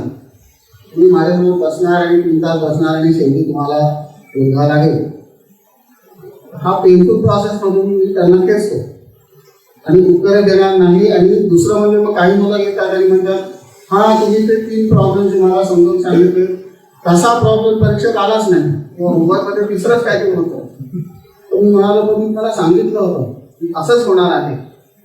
त्या प्रॉब्लेममध्ये वेगळे लॉजिक्स नाही आहेत, त्याची ऑर्डर बदलायची किंवा पुढचे लॉजिक्स तिथे लागू पडणार. माझ्या 10 लॉजिकमधून इथे हे 3 तुम्ही दुसरा म्हणजे ते सोपं की तुम्हाला ठरवायचं आहे. तुम्हाला 4 प्रयत्न करायला की तुम्ही करणार, म्हणून बघितल्यासारखा प्रॉब्लेम रिपीट होईल हे तुम्ही एक्सपेक्टेशन का करता म्हणजे. सो असं चाबूक मारून मारून तेव्हा त्यांना असं अरे शेवटी मला काहीतरी कळलं. मी संध्याकाळ झाल्यानंतर मग मला येतात तुमच्या कोर्समध्ये मी सर्वात जास्त शिकलो, पण आधी सगळे असे घाबरून आणि परीक्षेमध्ये मार्क मिळणार नाही वगैरे असं 10 वेळा सांगतात आणि शेवटी मार्क चांगले मिळतात. आणि त्यांनाही कधीच सांगू शकत नाही की किती मुलांना A ग्रेड आणि B ग्रेड वगैरे मिळाले, ते ॲव्हरेज जे डीपमध्ये आहे त्याच्यापेक्षा माझ्या पैकीला जास्त आहे.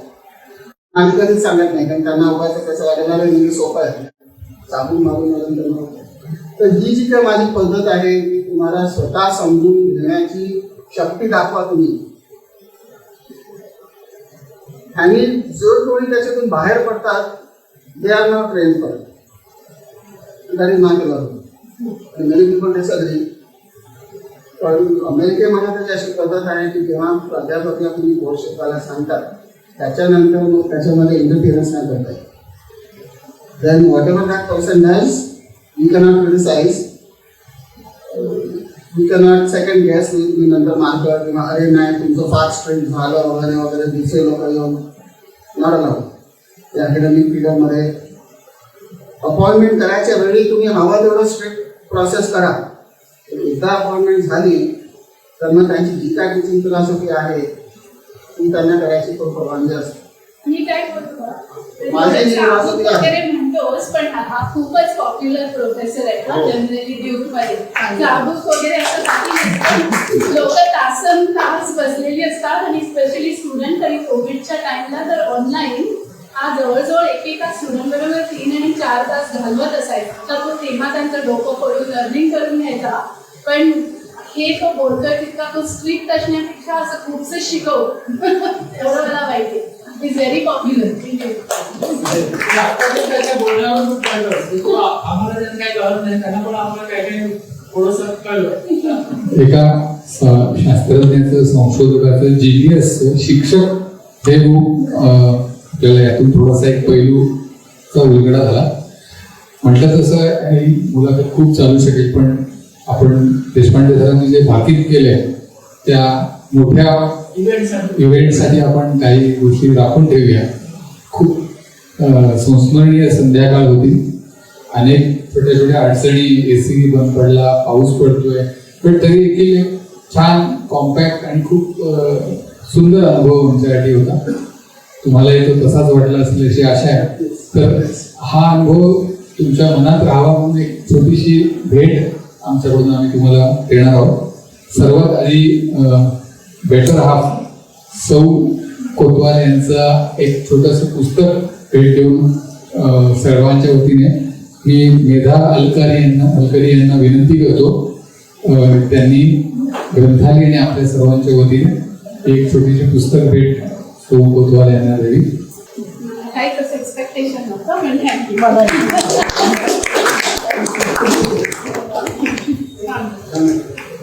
प्रत्येक यशस्वी पुरुषामागे अक्षरशः एक स्त्री उभी असते हे त्यांनी सिद्ध केलेलं आहे.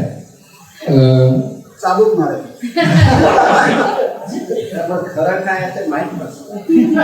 पत्नी यशस्वी असते तर पुरुष त्याच्यात म्हणजे ह्याच्याकडे हे जसं शास्त्राला अनेक पैलू आहेत तसं पती पत्नीच्या याला पण अनेक पैलू आहेत आणि ते सगळे एकाच वेळी खरे सुद्धा आहे. त्यामुळे खरे सांगते.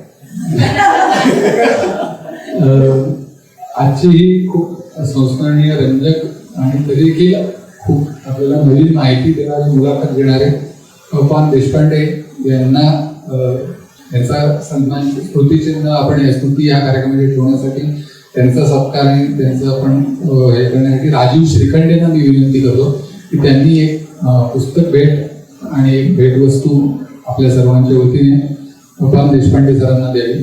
एव्हरग्रीन असं हे व्यक्तिमत्व आहे. त्यांचा उत्साह नाही, तो चहा कॉफीचाच ग्लास आहे. डार्क मॅटर आहे डार्क. हो, मॅटर आहे.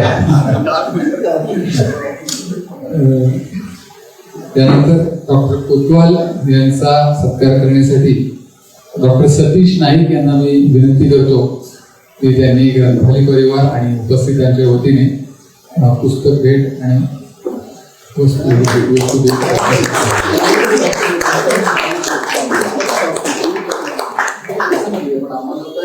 काय असतं, मला मी कॉलेजमध्ये गेल्यापासून आतापर्यंत डोळा हा डोळा असेल, तो बदललेला नाहीये. गेली नवीन येत आहे. धन्यवाद. असेच वेगवेगळे कार्यक्रम इथे आपण आयोजित करत राहणार आहोत. याचा पुढचा कार्यक्रम आहे माधव जोशींच्या कॉर्पोरेट दिंडी या पुस्तकाच्या दुसऱ्या आवृत्तीचं प्रकाशन.